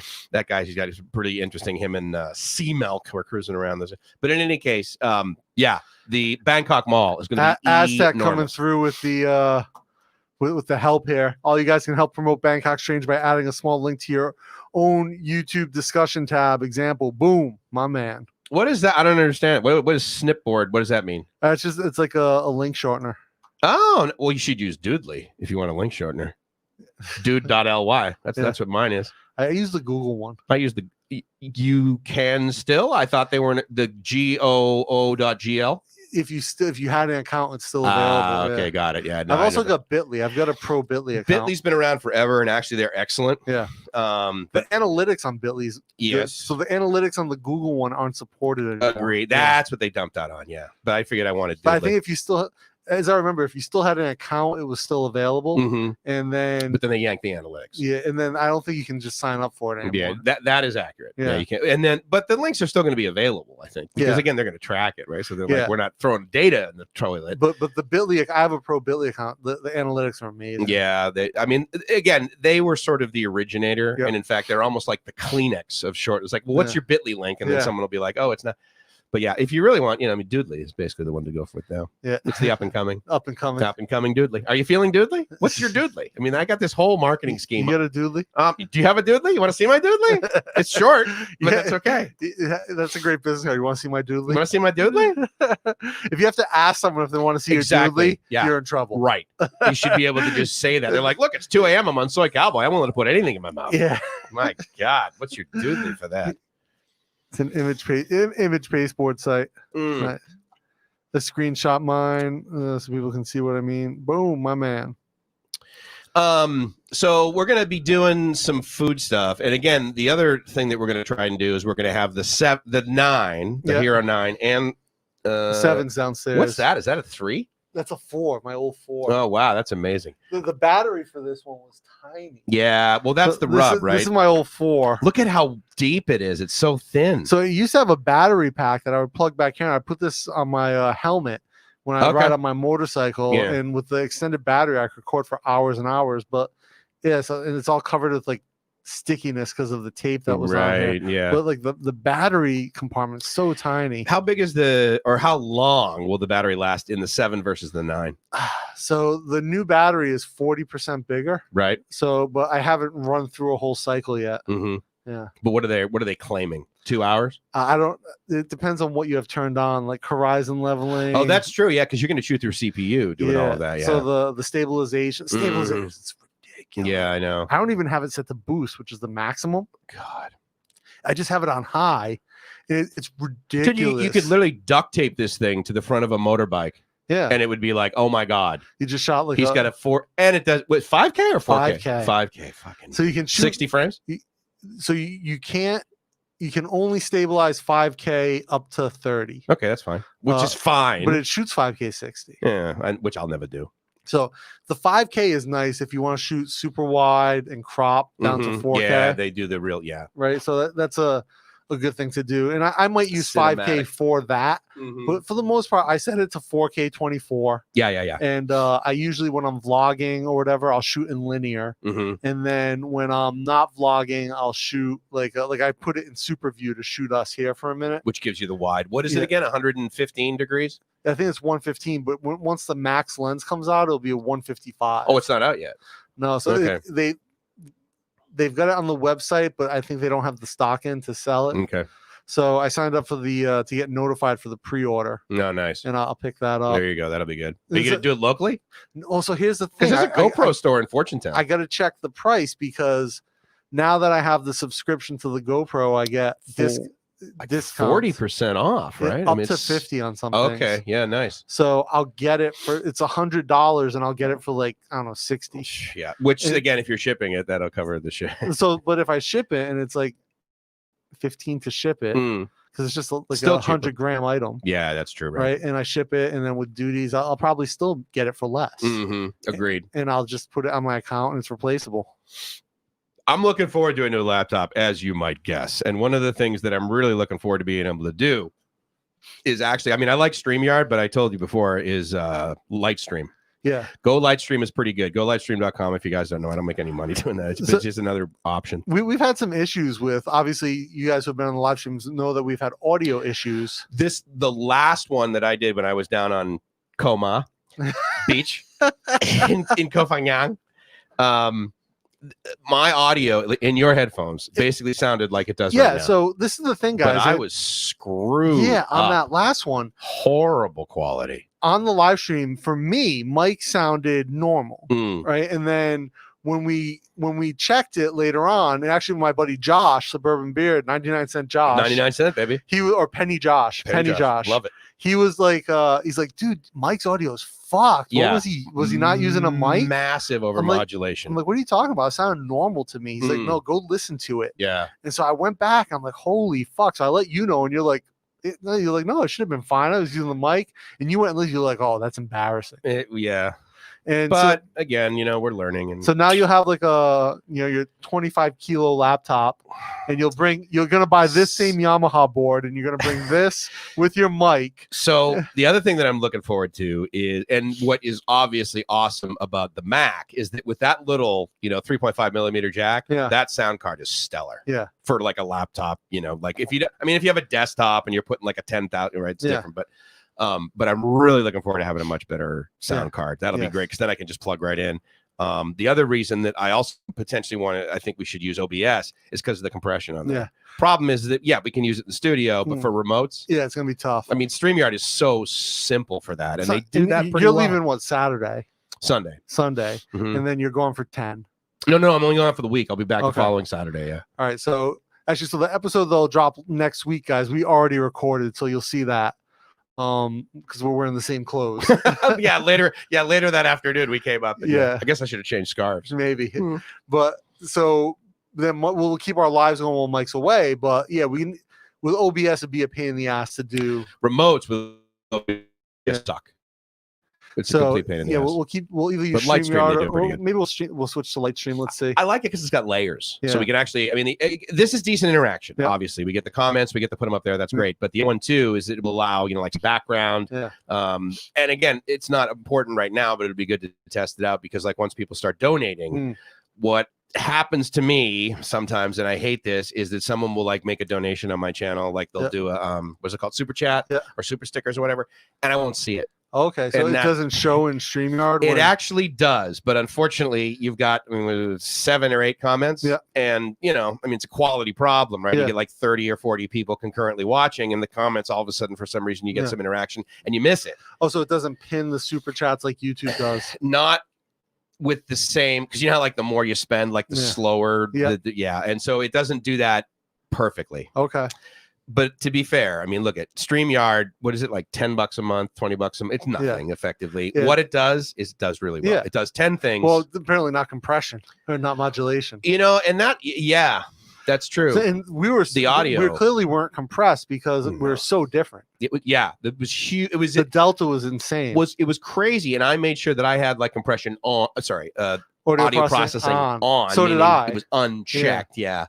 And because I figured, okay, well, I gotta have it on. Yeah. Because I'm down here. I'm on my phone. Well, right? So I was thinking, so it clearly doesn't compress us into one channel, then put it out, which is weird. It is weird because I think you're like the host, right? And you're bringing me in exactly. And as a host, you're like, look, I have no clue with this other guy. Yeah. He could be on the beach talking into a fucking can with a string plugged into his laptop. Yeah, basically eating sausage at 2 a.m. I mean, it's like cowboy. You don't want that. Let me hold the back. I'm choking on this sausage. Hold on. Hold the back of your head.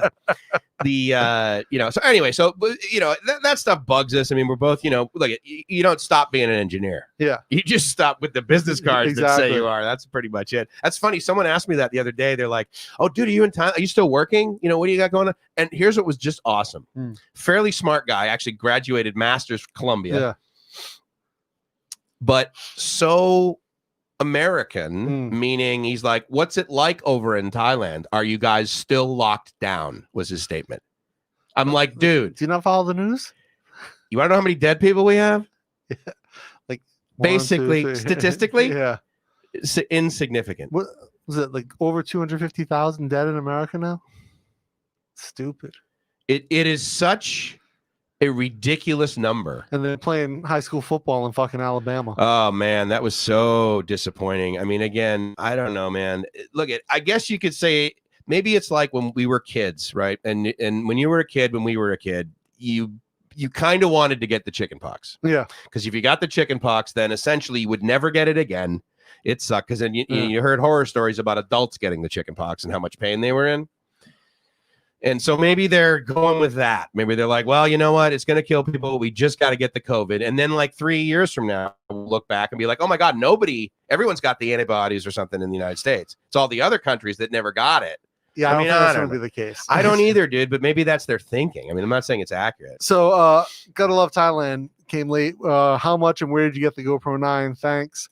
Oh, yeah, Dave. Yeah, he loves the cameras. So I got it from GoPro.com, and it was $349 for the camera. And then because you sign up for the GoPro service, you get the discounts on the media mod, the extra batteries and all that. So they're almost nothing. You also get a camera just on You also get a discount just on the camera if you sign up for the annual. Yeah, so it's like $100 less, which is amazing. They're like, if you don't buy this extra thing, we charge you another $100. Yes.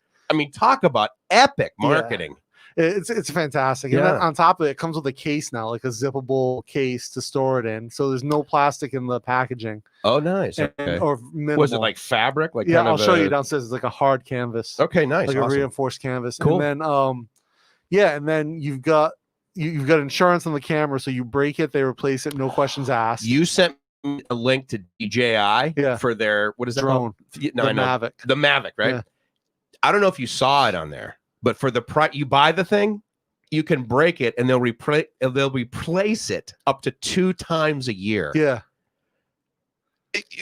Every 5 months, I can destroy my friggin' drone and get a new one and get a brand new one. Yes. What lottery did I fucking just win? Because I'm telling you, one of the reasons I don't buy it is because I'll break it. Travel with a backpack, you know? I mean, and again, the nice thing about that Mavic Air too, you fold it up, throw it in your bag, and like the arms aren't stuck out. Everything, so it's less likely to break. But so you get insurance, you get unlimited cloud storage. It's a great deal. Killer deal. And like I said, the camera's fucking voodoo. Like I played with it yesterday, we played with it today. I'm like, it's stupid how good this is for the money. And here's the thing, it's so good. You could argue. I mean, if they were, I'll tell you right now, if they were Apple, and I love Apple and I got their product, you know, I've had their products. I certainly have their stock. Thank God. It's going to allow me to live in Thailand for an additional 10 years. You ever seen the graph? Like if you spent on Apple stock, what you spent on Apple products, what your ROI would be? No, I'm sure. It's stupid. Yeah, that's what I did. Like if you bought like the first iMac, like if you spent like the $2,000 on the stock. When everything was cratering in March, I'll never forget. I made one of the best statements ever to one of my buddies. He's like, "Oh my God, dude, I'm going to sell everything." I said, "Dude, no. Buy as much as you possibly can right now. Everything is on sale." And Apple, Amazon, Facebook, all of those like already in air quotes expensive stocks. Amazing. Yeah. I mean, I think Apple.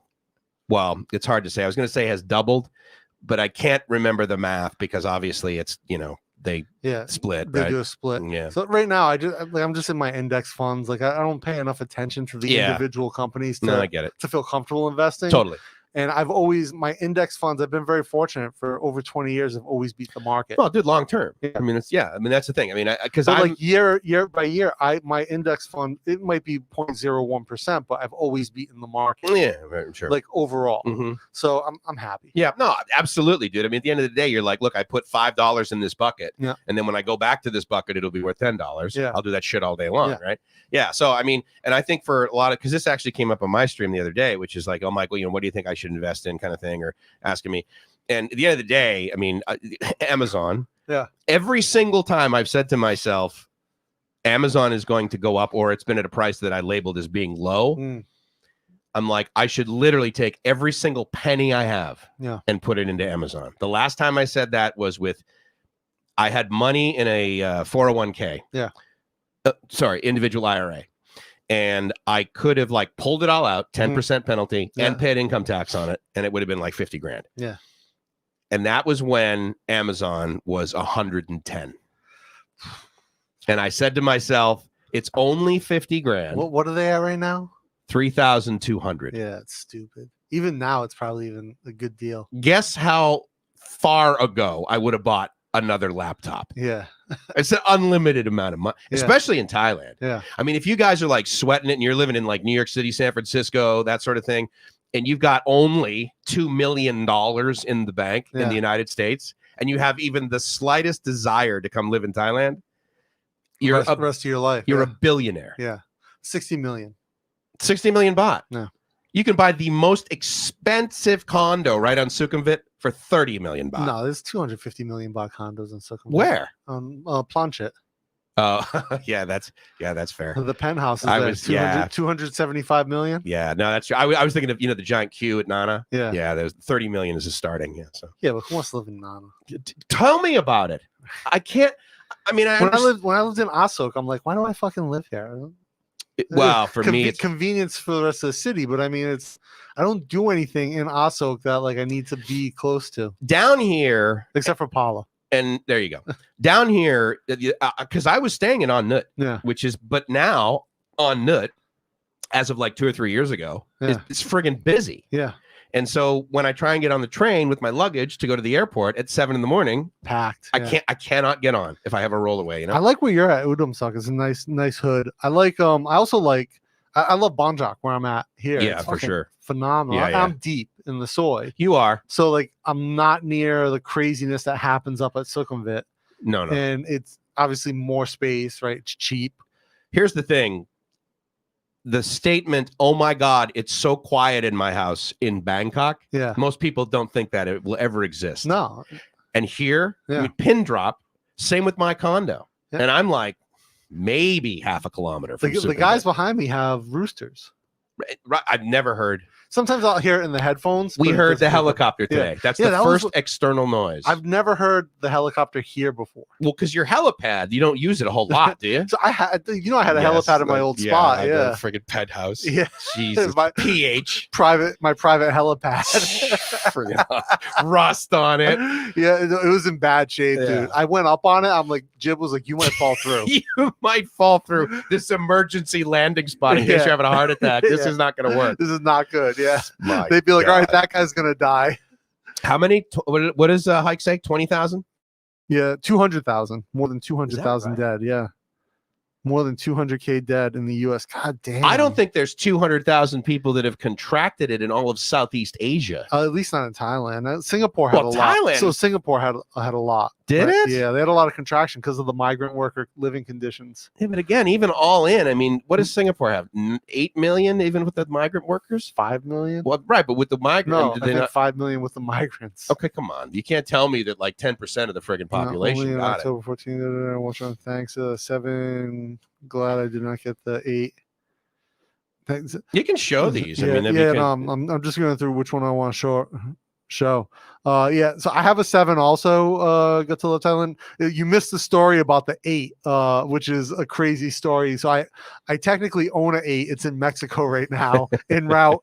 It's been a year-long route to Thailand. It's airing out. So I might get it eventually, but it's in Mexico. Why would you? Okay, yeah, I was gonna say, yeah, of course you'll get it. But like, is there any? I don't see any, because you know, like the new thing comes out and you're like, sweet, I can get a smoking deal on like the almost as good enough, almost new. No way. Yeah. More expensive to buy an 8 right now than a friggin' 9. So you could buy the 7 right now for I think $199. Jesus so Christ.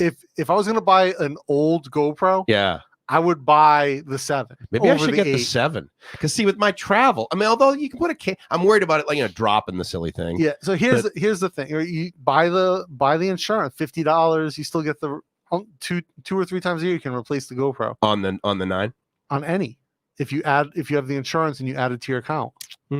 So here's the thing. With the 7. The Hyper Smooth is still amazing. Okay. But this Hyper Smooth 3 on this 9, it's ridiculous. It looks like those Spike Lee shots. Yeah. Where it's just like the dolly shots he does where they're talking and they're clearly just floating. Right. It looks like that. The only time I've ever seen video result as good as that is when you're on set and a guy is wearing the Steadicam with the harness. The mechanics of it alone weigh 50 pounds, but the great shots. So when I was in a Hard Target, I remember the Steadicam guy was rolling around on a Segway with the Steadicam attached to him. Wow, good for him. So they had the Segway that just comes up between your legs and you pinch it. Right. And so he's got the Steadicam and he's rolling around on the Segway shooting. Good for him. Insane. That is insane. Because usually when I was I've been on where we were using a Steadicam, especially when I was like talking right into it and the guy's like walking backwards, at least one guy in front of him, pushing like everything out of the way, tapping him on the correct shoulder so he knows which way to go. And then, of course, there's the mic guy, right? With the freaking boom, the big dead cat thing over your head. And but I was like, how do you do this? Because he would have to have a buddy like install it on his shoulder. He'd have the harness, and the other guy would come. Yeah, so they've got like an exoskeleton. And the camera goes on to the exoskeleton. Yeah, and then he jumps on the Segway. God, talented, man. Good for him. Dude, the audio guy, when we shot Hard Target, he had basically like 5 of these mixers hooked up to his bags, right? And he's listening to everyone on the headphones. Yeah, it's just so good. Big time. Yeah, no, so, I mean, that's the thing. If you guys have ever like, you know, shot your own thing and you're like, oh, that's cool, I'm buying this. I got this like $1,000 thing, and then you go on a movie set. Yeah, it is so excessive, especially in the United States. So, and then wireless repeaters everywhere for the audio, and then dampeners on the outside of the set so there's no interference. And then if you're outdoors, they go friggin' bonkers because they're like, okay, we're not going to shoot this twice. Yeah. So there's like 30 microphones. Lighting. Oh my God. So can you spin just so? Well, no, I'd have to use. At the end of the day, you've got, what are these? Not fills. What are they called? These are the umbrellas. Yeah. So the reflective umbrellas, and each one of those lights is like what, like 30 watts? No, these are 120s. Oh, but they're CFL though. They're not LED. 120 equivalent. Yeah, 120 equivalent. So yeah, I've got, I don't know, $80 worth of lighting in here. I've got some soft boxes floating around as well. I've got a ring light over there. I like the soft box. Right, and I've got reflectors and stuff. So I like the soft box, but these throw more light for the studio. Even if you threw that bulb in the soft box? Yeah. Because the soft box is nice. It's tighter. Yeah, but you get a ton of diffusion, whereas I want wide coverage with this. Well, that's true. And so I have a hard reflective umbrella with a diffuser inside of it, so I get a little bit of diffusion, but I still get a ton of coverage. Yeah, no, I like these. They're nice. So with a single bulb, this throws more light than a single bulb softbox. Fair enough. My 4 bulb softbox throws more light than this. I have a 4 bulb softbox, and unfortunately, I mean, well, I have LEDs, so zero heat, right? Which I love, and then I have one of them that's like I don't know what you call it, but it's like cream color, you know, so it's got like the warmer kind of feel. It's like a 3,000 Kelvin pseudo incandescent, and so I got those, but the 4 sockets, I saw that, I'm like, oh, this is great, but yeah, I mean, all this stuff is fun, but again, man, you go on set.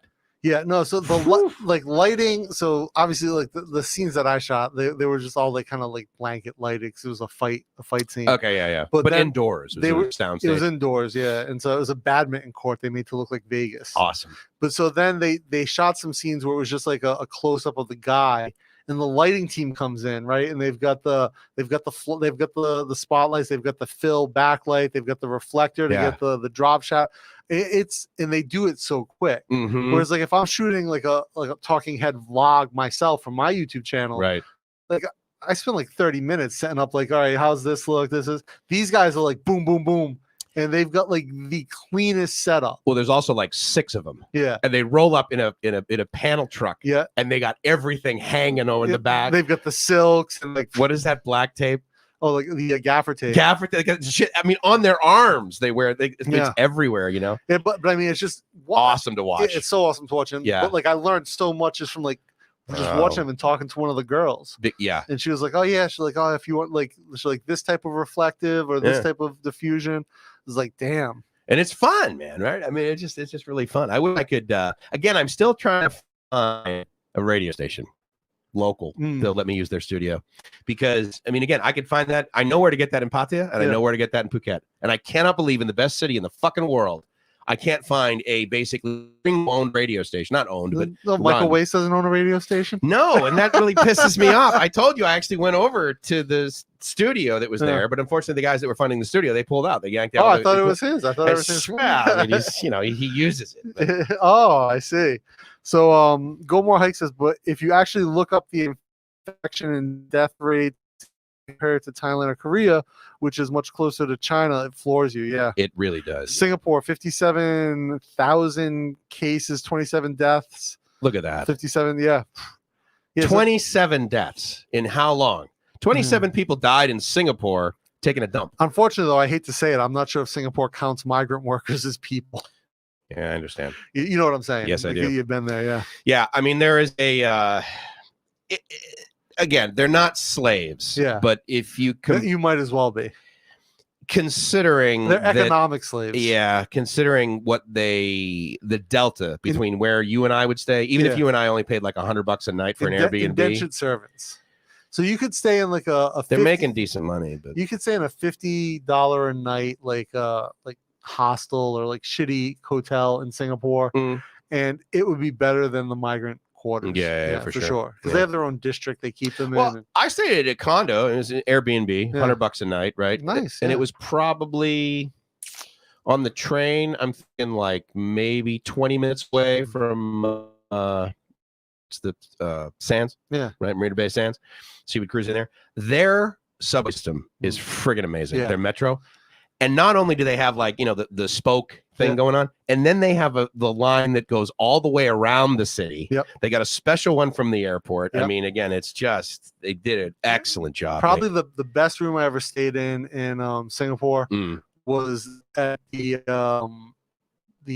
Fort Canning, Hotel Fort Canning. So it's in the. Is that up on the hill? Yeah. They have that upside down house. It's in it's in the Canning Park, and I was given a talk for driver actually, and so it was like they invited me down. I stayed in that hotel, and the room was epic, like 2 floors. Really? There's a bathtub in the middle of the room with a waterfall that fills the bathtub. Driver paid for this? I mean, because normally they're pretty conservative, right? So that's interesting. So if I go somewhere to talk, like I'm not going to stay like in some shit hotel halfway across the city and then travel. So I was like, look, if you want me to go, this is where I'm staying, where the thing is. Yeah, and definitely. It wasn't crazy expensive. It's just it was more really expensive than to stay somewhere else. But it was just like I'm like that's what it's going to be. It's funny, because I remember hearing guys say stuff like that, and then when I started doing it, like they were, I realized before I thought, oh, these guys are, they're just, oh my God, I can't stay at a place, or they were like, I got to have a rider, and there's got to be green M&Ms and not blue ones and all this stuff. And then I started doing it. And it's like, dude, if I stay in a shitty hotel and I get a lousy night's sleep, you might as well have not asked me to asked me to show up the next morning. For me, it's not about the quality of the hotel. It's about like my ease of getting to where I'm speaking. That too. Yeah. So, that too. Yeah. Like if it was in like a Howard Johnson's, right, is where I was speaking, I'd be like, and they're like, oh, we'll put you in the Ritz. I'd be like, no, I don't want to travel to 20 minutes. So put me in the Howard Johnson's and I'll be there early. I don't have to waste energy figuring out my day. No, I like getting there early. And so like for me, when I go somewhere to talk, the only thing I really require is if I fly outside of Asia, I have to fly business class. Yeah, big time. In Asia, I don't really give a fuck. It's like an hour, right? Like I still get the extra. Well, plus it's cheap for extra legroom anyway around here. No, like if I'm gonna fly Air Asia, like you're paying the $10. Absolutely. But like you don't need to put me first class on like a flight to the Philippines. Yeah, fair enough. But my requirement is that I stay either where I'm speaking or next to it. Like I have to be able to walk to wherever I'm going. Agreed. And so that's my one thing. That's smart, yeah.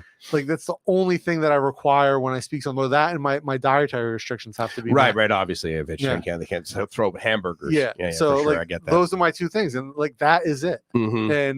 But for me, it's like I remember when I went to Singapore, David was like, "Oh, I can get you this room that I stay at this place," and I looked and I was like, "It's like a 20-minute cab ride." Oh, forget about it. Because what's going to happen? Yeah. You're gonna be traffic, and you're like, great. Now my presentation is based on this cab driver's attentiveness. I'm like, it's like an $80 difference. I'm like, so for $80 extra, I'm like, no, I'm staying there all day long. And I got there, and they just upgraded my room, so I booked the cheapest room at the hotel, which you always do. Yeah, usually, that's an important safety tip when traveling. But like for me, it's like, I'm gonna book the cheapest room because I'm not. It's not about, like I said, it's not about the room. It's your convenience. It's a bed and it's clean and I have internet. Yes, reliability. And I got there and they're like, oh yeah, well, like, oh, you're speaking tomorrow, right? I was like, yeah, like, oh, we'll put you in the suite up top. Yeah, that's nice. It's only like a 5-story hotel, so if you go up to the top floor, boom, a little bit bigger room, which you don't need anyway, but it's just like nice and quiet. And so again, like when I went to I stayed in Shangri-La in Makati, and because my friend we went to an event there.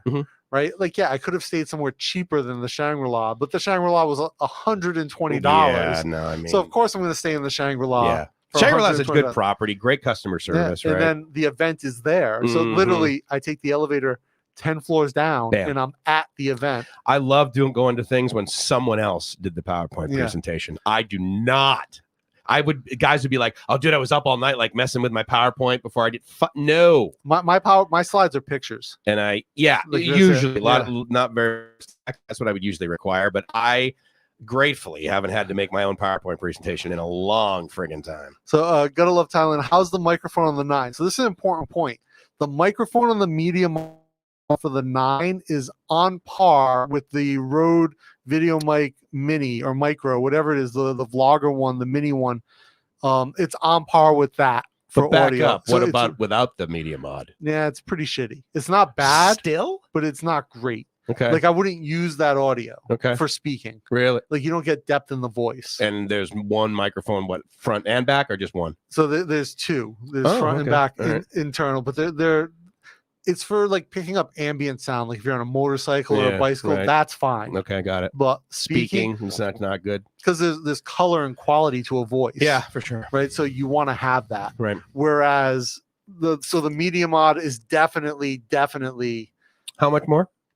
I think it was $100 or $80 more, but then with the discount from the GoPro thing, I think I paid $60, like $59.99 or something. And it's just. And how does it like physically connect? There's a USB-C on this side here. Can you remove the microphone? Like, does it just like come out? Like, no. So this is just a windscreen. The windscreen comes off, and then the microphone's built into the housing. Okay, got it. Okay, cool. And then you got it looks like you got a cold shoe on the top and the side. Yeah. Okay, nice. 2 cold shoes. There you go. And there's a light mod. The light mod fits on either. And then, like I said, I think I'm gonna probably get a dual lav receiver for when we go up to the mountain.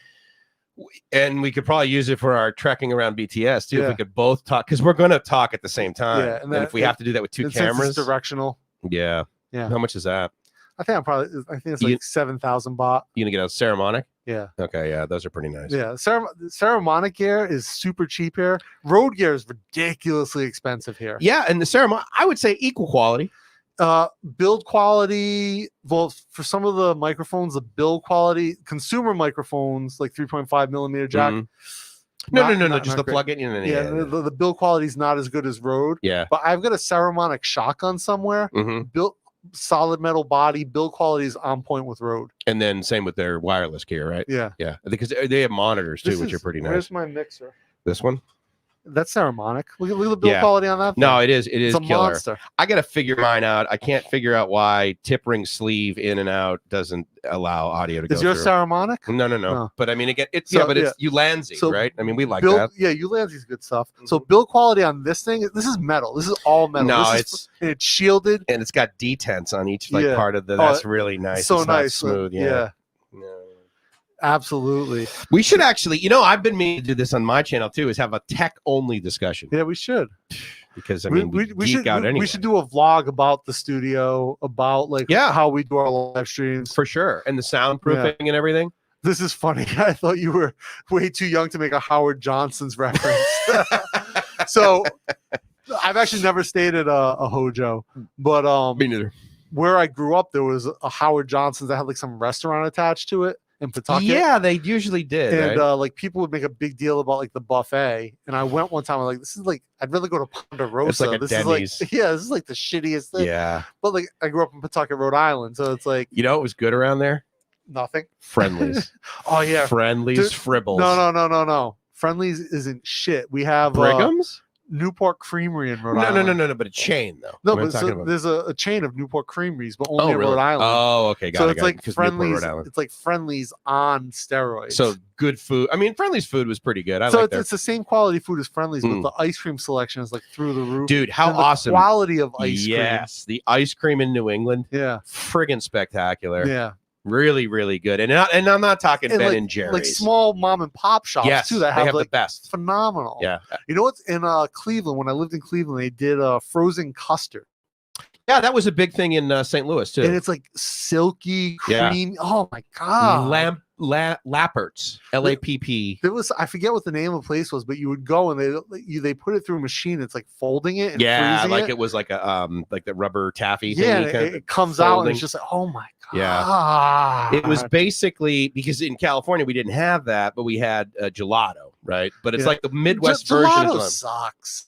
I like it actually. I mean, I like ice cream better. I don't know. I'm sure if you go to Italy, dislike it. like no, come on. Better. That's like saying Starbucks coffee is direct from Italy because he went over there. Come on. But like to me, like I've had gelato in the U.S. and it's like I'm sure like in Italy they make it and it's like something to it. Don't they have it here? It's like down this. Yeah, there's a few places that do gelato here. But again, like coconut ice cream here is like phenomenal. Like, no, and you got to buy it from the guy on the street. Baron, ding, ding, ding, ding. Yeah, he's like he's 75 years old, probably wearing some of your panties.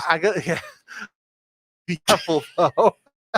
Because some of those places mix milk powder in to give it like a heavier taste, and then they don't tell you. You know, like I'll be like, oh, you know, J my, JJ, and like eat it, and like one bite, I'm like, I know it's not. Oh, it affects that quickly. It's not like an hour later you're kind of digestion.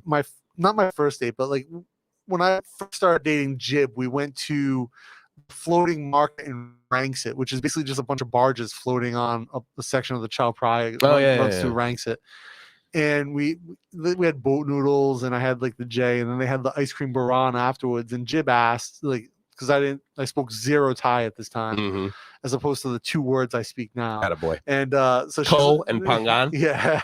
And so she's like, is it J? Like, you know, J my, no, my get no. What does that mean? Does that mean no milk or no dairy? J? Yeah. So it's the closest word to vegan that Thai has. Okay. So in Thai, there's a word for vegetarian. It's Mang Savidat. Okay. But there's no word for vegan. But J is a religious term. Yeah, it's also like a festival, right? Yeah, it's coming up. Yeah, the J festival. But so it's no dairy, no meat, and there's like some other restrictions on like garlic and onion, like strong smelling vegetables. Okay. So anyway, you determine this is going to be okay. So they say yes, it's J. Right. It's like traditional Thai ice cream, and Jib's like, oh, they said it's traditional recipe, so it should be no milk powder. Okay, fair enough. Fair enough, right? Yeah, right. So okay. And you're like, I'm trying to impress this girl. It's our first date, so clearly I don't want to throw up on her. Not our first date, but it's like pretty. Like we've been dating like a few months. Okay. And so I eat it. I'm like, something about the taste, right? It's like, oh, okay, so you can all right. Like the other night, like I had pita bread, and when I was chewing the pita bread, it had like that sweetness that you get from lactose. I'm pretty sure there's milk powder in this pita bread. Fair enough, yeah. And so same thing with I'm eating. I'm like, I think there's like, I don't know. So you just looked at her, you're like, we need to break up. And so otherwise, I'm gonna puke all over your hair. So we're driving back, and as we're driving on my motorcycle back, I can feel my gut starting to like turn. Yeah. We get back to my condo, and I'm literally doubled over in pain from stomach cramps from the lactose. And right. Jib goes out, gets me like carbon and like do you get the Carabon packet? Carabon, yeah. And but like that's what you've got to take when you have that situation. And I took like double dose, and it's not just for lactose intolerance. It's basically for like gut issue. Anything going in your gut works pretty well. But then you're gonna be shitting out these little charcoal briquettes later. But it's worth it, or it's a trade-off. It gives anti-diarrhea. Yeah. Oh, Hike like Ceremonic. Hike makes some amazing videos, like hiking, as you might guess. But yeah, he's got a killer camera set up and great audio. I use Ceremonic SMR3 mic for my best. Yeah, dude, the Ceremonic stuff is great. SRM3 mic for most of the best. Yeah. I ate at Friendly's here in New Jersey 10 years ago. Oh, they're in New Jersey. I didn't know they went that far south. When I first moved here and never had the desire to ever go back. I like the Fribbles, dude. I mean, they were like good milkshakes. So I used to own a website, mofrappy.com. And this is like 15 years ago. And then me and my friends were fucking around one night, and you go to Friendly's like after like a night out, or it's like Denny's, when you're geeking out, sure. And we go into Friendly's, and like we're all trying to order Mo Frappies. I'm like, oh, I saw it on the website, like this new thing called the Mo Frappy, and they're all confused, like, what are you talking about? And like we ended up sitting down there. Like one of my friends comes like 20 minutes later, and he just walks up to the counter. He's like, I'd like to order one of those new Mo Frappies I saw online. And the girl goes, your fucking friends are over there. Yeah, that's definitely But you know, I don't know if I've ever done this. I probably haven't ordered a milkshake in a long time, because you get like the smoothies and they give them to you in the cup. Ice cream selection and sauce. So the lactose intolerant guy, solid testimonial. Absolutely. So here's the thing, Hugh. I don't eat any dairy or any meat anymore. I eat a plant-based diet, 100%. But I started developing lactose intolerance in my 20s, but I didn't stop eating dairy until I was like 34. Because you just didn't know why you were feeling like shit? I knew, so I was really lactose ignorant. Okay. Right. So I would still eat cheese. I would still eat, and I'm not drinking milk. Let me have this yogurt instead. So yeah, I would just eat I would eat a lot of yogurt, and I would take lactate pills. Yes. Right. So if I was gonna eat, there's a restaurant in Cleveland called Melt that made these massive grilled cheese sandwiches. MILF? MELT. Okay, all right. Melt. Okay, whatever, dude. We can talk about that all day long. And so I would buy these. So you get these huge grilled cheese sandwiches, and they used to make one called the Dude Abides, which is like meat. They have meatballs, mozzarella sticks, and chicken wings. Where is this? It's in Cleveland. Because I don't want to go to Cleveland. Yeah, well, Cleveland's a great city for 3.5 weeks out of the year. Kind of like St. Louis. Yeah, I get it. So, but the food scene in Cleveland, if you like starchy, fatty food, Cleveland's your city. The Midwest. Like pierogies, grilled cheese sandwiches. Yeah, for sure. Right. Another one was the Lake Erie Monster, which was like what's the name? Walleye fish, fried walleye with like cheese, and then there's thick bread. And you were still eating this stuff knowing you're lactose intolerant. Yeah. You're just like popping lactate. So I was lactose ignorant. So if I was going to eat ice cream or frozen custard or cheese, you'd have a thing before. I'd take that, right? Sure. And so cheese was the hardest thing for me to give up. Like when I stopped eating meat, like no big deal. Right. Cheese? No, I know. Like I might as well have been fucking detoxing from heroin. I can't tell you the last time I've had a burger. Like, I mean, beef, right? Because a lot of them are pork or chicken. Chicken I've been eating, but giving up beef would be easy because I just do what I did yesterday. So I haven't eaten beef, and I have not eaten beef in over 20 years. Okay. Or pork. All right. I stopped eating in the 90s. But I ate chicken and fish for a long time. But you don't now. I don't now. No chicken, no fish, no beef. So I haven't no pork. I haven't eaten any meat for probably 10 years, and no dairy for 8. Okay. Yeah. Smart. I mean, do whatever makes you feel good. For God's sake. And obviously, I can't. No purposeful eating of dairy or meat. In Thailand, sure. Obviously, like I said, I get the lactose. I never eat MSG. I love MSG. Well, it's everywhere. I've got MSG downstairs in my cupboard. What is the debate about that? It doesn't cause cancer, or does it? No, I think people used to say it does, but man, it tastes amazing. Well, that's the point. It adds an umami punch to anything you eat. Right. Yeah, for sure. I mean, they sell bags of it, but for some reason, in the Asian markets, dude, in the US, I bought 500 grams of MSG for 16 baht. Oh yeah, no, it's free. Yeah. It's like cheaper than rice. Absolutely. Carvel ice cream cakes. Yeah, I remember those. They weren't any good though. Lactose intolerant wrestling. Yeah, nice. Dude. I've been, when I used to run a lot, I ran a half marathon maybe 5 years ago, and I remember I would go on these I would do 15-kilometer runs every day for training, 10 to 15. Yeah, and sometimes I would go and get the vegan ice cream from 7-Eleven. Oh, okay. I didn't know that. Nice. Yeah, it's ice cream baron. Okay. And so I would eat that, and I remember one time I got the wrong one, and I was all sweaty, and I was still I was 2 kilometers away from home. I was gonna walk home. You started running home. So I start eating this ice cream. I'm walking down the street, and it was still ice cream baron, but it was a different brand. Okay. And they had milk powder in it. So I'm and it was mango flavored. So I couldn't really, good. Yeah, it was really good. But then all of a sudden I can feel my gut twisting. I'm fuck. Not so working. I start jogging home. You get just barely made it. I'm dying here. Yeah. Really good German food in Cleveland. The pretzel game in Cleveland is on point. There's German restaurants that will just make really good fresh pretzels. Really? I remember one German. Yeah, I guess that makes sense. That and what is it, bratwurst? Yeah, I remember I went to this German restaurant in Cleveland. And the girl's I ordered pretzel because I told her I was I'm vegan. What's vegan on the menu? And she's you can't have pretzels. There's yeast in that. Vegans don't eat yeast. I'm how about you let me order my fucking food and you just serve it? And she probably said, well, actually, I have a yeast infection. Yeah. So is that going to be a problem? Yeah. Oh, so the other thing that was on our list of things to talk about today was no hidden food spots and no visa for you. Yeah, absolutely. So who sent you those links? Was it Todd? Yeah, Todd Dorman. And so the last one was the one that came from... Well, it was Thai. Thai Visa is so irrelevant. All they do is quote other places. So I think it was Thai Examiner. was the originating article. Yeah. So did I ever tell you about how David from Driver wanted me to do tech videos for Thai Visa at one point? For 4 drivers. I did like 6 of them. I was like, I'm not doing this anymore. Dude, Thai Visa is so irrelevant. It is, but so for people in a good mood. But yeah, for positive people. Yeah, roger that. So which is maybe why David reads it.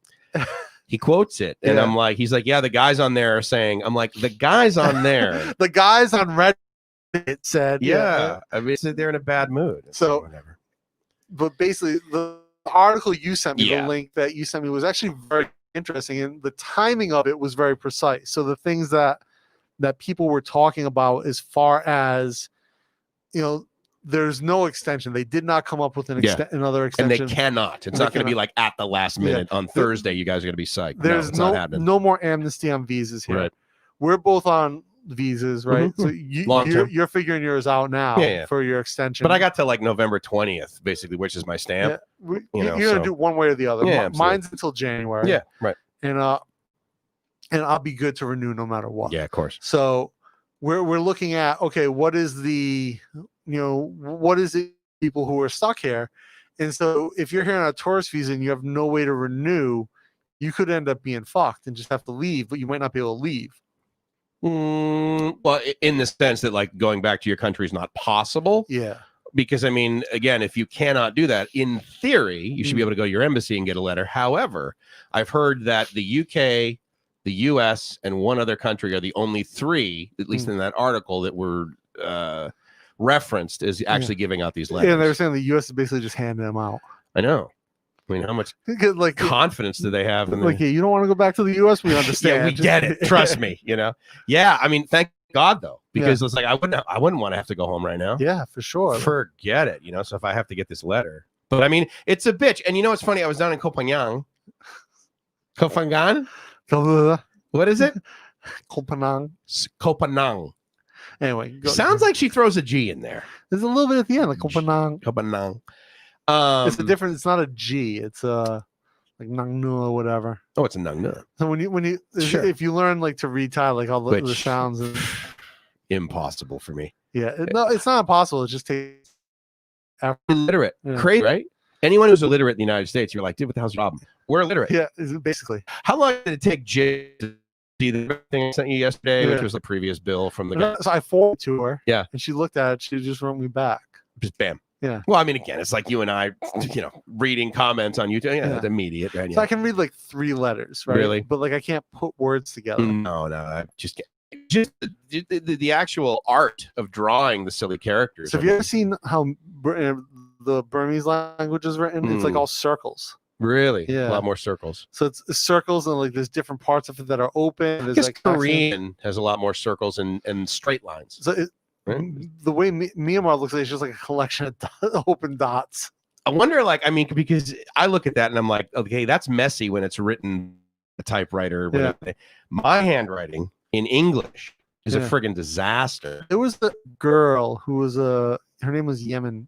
She was a PhD student with me at when I was studying PhD. And she was from Myanmar. Her handwriting in English could have been its own font. Oh, you couldn't even make it out. It was perfect. Oh, really? Perfect. That's interesting. I could never really do it. And like every letter was like perfectly spaced, perfectly sized. Was she American? She was from Myanmar. Like originally here doing okay. She moved here from Myanmar to do her PhD. So where do you think she learned to write English? Really? Yeah. Wow. I mean, that's an anomaly, right? I mean, their English over there is not like, or do they learn more English over there than the Thais do? Yeah, they learn more. If you're educated, you learn more English over there. And when you go to graduate school, you have to have at least some. Yeah, no, that's fair. I mean, 90% of your publishing in English. Yeah. But yeah, she overall, man, like her hand is just phenomenal. I remember looking at it, I'm like, this could be a font. Type this? Yeah.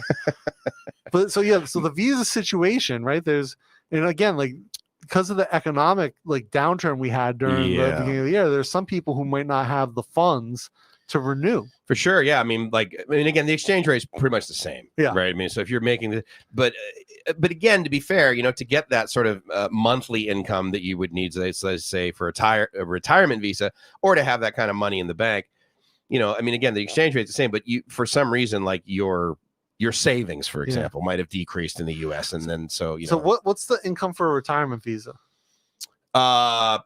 Per month, you need 65,000 baht to be coming in per month, or 800,000 baht in a Thai bank account if you're over here. Okay. For me to get my OA, which is basically a retirement visa in the United States or any outside of Thailand, I just showed them that I had. I mean, what is that? 26,000 bucks or something like that. Yeah, I just showed them like one account that had some money in it, and they were like, "Okay, yeah, that makes sense." Like a savings account, you can show them like a 401. Yeah, show them 401. Yeah. So if you have a 401, you're basically good. Well, I don't know if they did the math. They're like, okay, well, he's got more than 26. That if he pulls it out to take the 10% penalty and pay the income taxes, he's still going to add 800. No, they looked at this thing. They're like, okay, there's a number of zeros there. We're good. But the beauty of that, which a lot of guys potentially do not know, is that if you're getting your OA outside of the country, obviously on COVID times, you do not need to bring that money into the country. Yeah. A lot of guys are like, look, I don't want to put 800. I mean, one of the reasons I did what I did is like I can either put 800,000 baht in a bank and basically never touch it again until I don't want that visa and I can pull it out then, or I can put less than that, invest it into a company, and then be part of the board and that sort of thing. And it's also a B visa with a work permit, which will be really great. Durka, he's a natural. What's up, Josh? Penny Josh. Oh, 99 center, baby. Yeah, there you Penny go. Josh. He's a penny. He doesn't pay 9. Pennies only. Pennies only. He just carries around a roll of them. 50 pennies. His videos, he'll show his hauls. He'll go to like $700 general shops in a day. Wow. Penny shopping. That's like 10 of them or whatever. Yeah, sure. But he'll come back. He'll have like 300 items. He paid like $3 for. One of the richest guys in the world. Yeah. Right. Dollar General guy. Yeah, maybe. Yeah. No. Yeah. It's kind of like the Walgreen sort of theory, or it's not Walgreens. Sorry, Walmart. Sam Walton and the entire family. Yeah. Right? I mean, if you put the wealth of the whole family together, I mean, it's just friggin' amazing. Yeah. Tons and tons of cash. Josh is doing like Target videos now as well, going to Target, finding shit. Target's, I mean, their stock's did really well because they started, Target.com. They started doing that pretty well. Nothing's Amazon though. Nothing. Indeed. Friggin' amazing. Oh, so the thing with the visa, you have to put the 800. Like what you said, if you do it outside the country, you don't bring it in. You just show them you have the cash. And that's a lot nicer. I mean, again, but a lot of the discussion is it's one thing to try and get over here. I mean, Todd, he's said it before, and there are other guys too that have mentioned it to me. They went with the elite visa, and I think the elite visa is a great solution, especially if you have like no desire to ever work or whatever. It's obviously multiple entry, but the beauty of it is that you get somebody to like handle it for you. Like they handle the 90-day reporting, they handle the annual. Sorry, it's not an annual renewal; it's a 5-year visa, so you don't need to. But so it is a 5-year visa, no renewals. Right. It's not 5 1-year visas. Correct. Oh, but that's dope. Yeah, it is nice. And then you need to. Well, I mean, don't forget, you can actually get a 10-year visa right from the embassy. Yeah. It's an OX as opposed to an OA. Oh, really? Now you do have to have big cash. You got to have like 2 million baht, I think. Yeah. And so what's an OX? X being 10 years. Okay. Right. So it's a 10-year visa. Okay, so but like for retirees, yeah. And so multiple entry, but I mean, you still get 90-day reporting. But you said you did your 90-day reporting recently in friggin' Chrome. Yeah, it's the first time it's ever worked for me in Chrome. That is a game changer. Yeah, and so I did my 90-day, no problems online, and look, I think up until recently, like it had to be an IE, and that was a motherfucker because no one has IE, and it was IE9, and I've got a Mac, dude. You know what I did? I literally spun up a Windows 2000 VM in AWS, to be able to get, So I did it in Chrome, worked first time, no problems on your Mac, on my Mac. Yep, perfect, beautiful. That's great. Good to hear. So like I love the fact that I don't have to go, but when I do have to go, I just send my agent. I don't go to immigration myself. I'm not going to spend a day to go to Jean Watana when I can spend 1,000 baht and do my 90-day. Every time I've gone, and I've done a 90-day reporting twice now at Chiang Watana, and it was not difficult at all. And it did not. No, it's at least half a day though. Not at all. You have to travel there, travel back. You're half a day in. Well, true, but again, I mean, Jean Watana is not easy to get to. It's okay. It's easy. It just takes time. Yeah. I mean, I do BTS you got to go down with Wipabadi, or you got to go the back through number one. No, well, I go from basically I take the BTS to Mo Chit, Yeah. and then from there I take the bus. Okay. 50. Yeah, then you're sitting on Wipabadi. Well, yeah. I mean, again, there's attention units that it takes up. But then when I come back and I go to Chatuchak, I walk around the park, I hang out. You know, I get my live stream for an hour. Get in trouble for talking to students. I take it.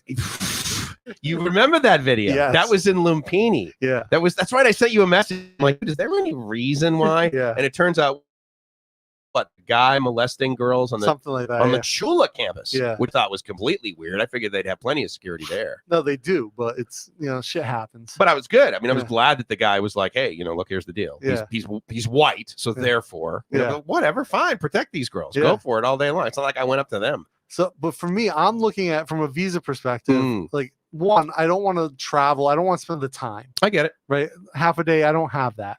Yeah. So 1,000 baht is nothing to do. No, I totally get it. But I'm trying to move towards permanent residency status. So like so that's what, 5 visas in a row. Yeah. So next year. Yeah. Okay. Because the student visas don't count. Right. Yeah. So next year I'll be in a position where I can apply for a permanent residency, about 500,000 baht. And that'll be to apply for it, or you should have that cash in the bank sitting there? Yeah. Overall, like what it's going to be. Okay. Yeah. That's not too bad. So like you have to have the cash, you have to have all that. So, but then if you have that, I think it's 10 years. If you have that, then you can apply for citizenship. And you want to do that? Yeah. Really? Why do you want Thai citizenship? I mean, I have a buddy who did it, but I don't know. 0 visa, right? Okay. So yeah. So the idea for the like I'm here, right? I have business here. Like Jiv has business here. Yep. We're clearly not going anywhere. Yeah, no, that's fair. Yeah. Right. And so to be able to have a Thai visa, I can come and go as much as I want. No 90-day reporting. No Thai visas. passport, you mean? Yeah. Yeah. And so, so you're gonna have 2 passports someday? Maybe. You want to know what that feels like? Touch me. There you go. Yeah, there you go, buddy.